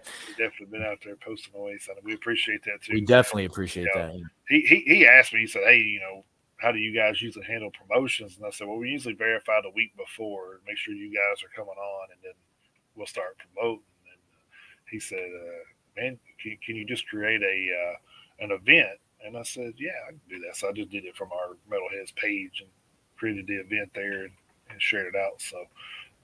So they have already been out sharing away. So. And I guess that's probably okay. I just hate to do all that and then something happen where the band can't make it.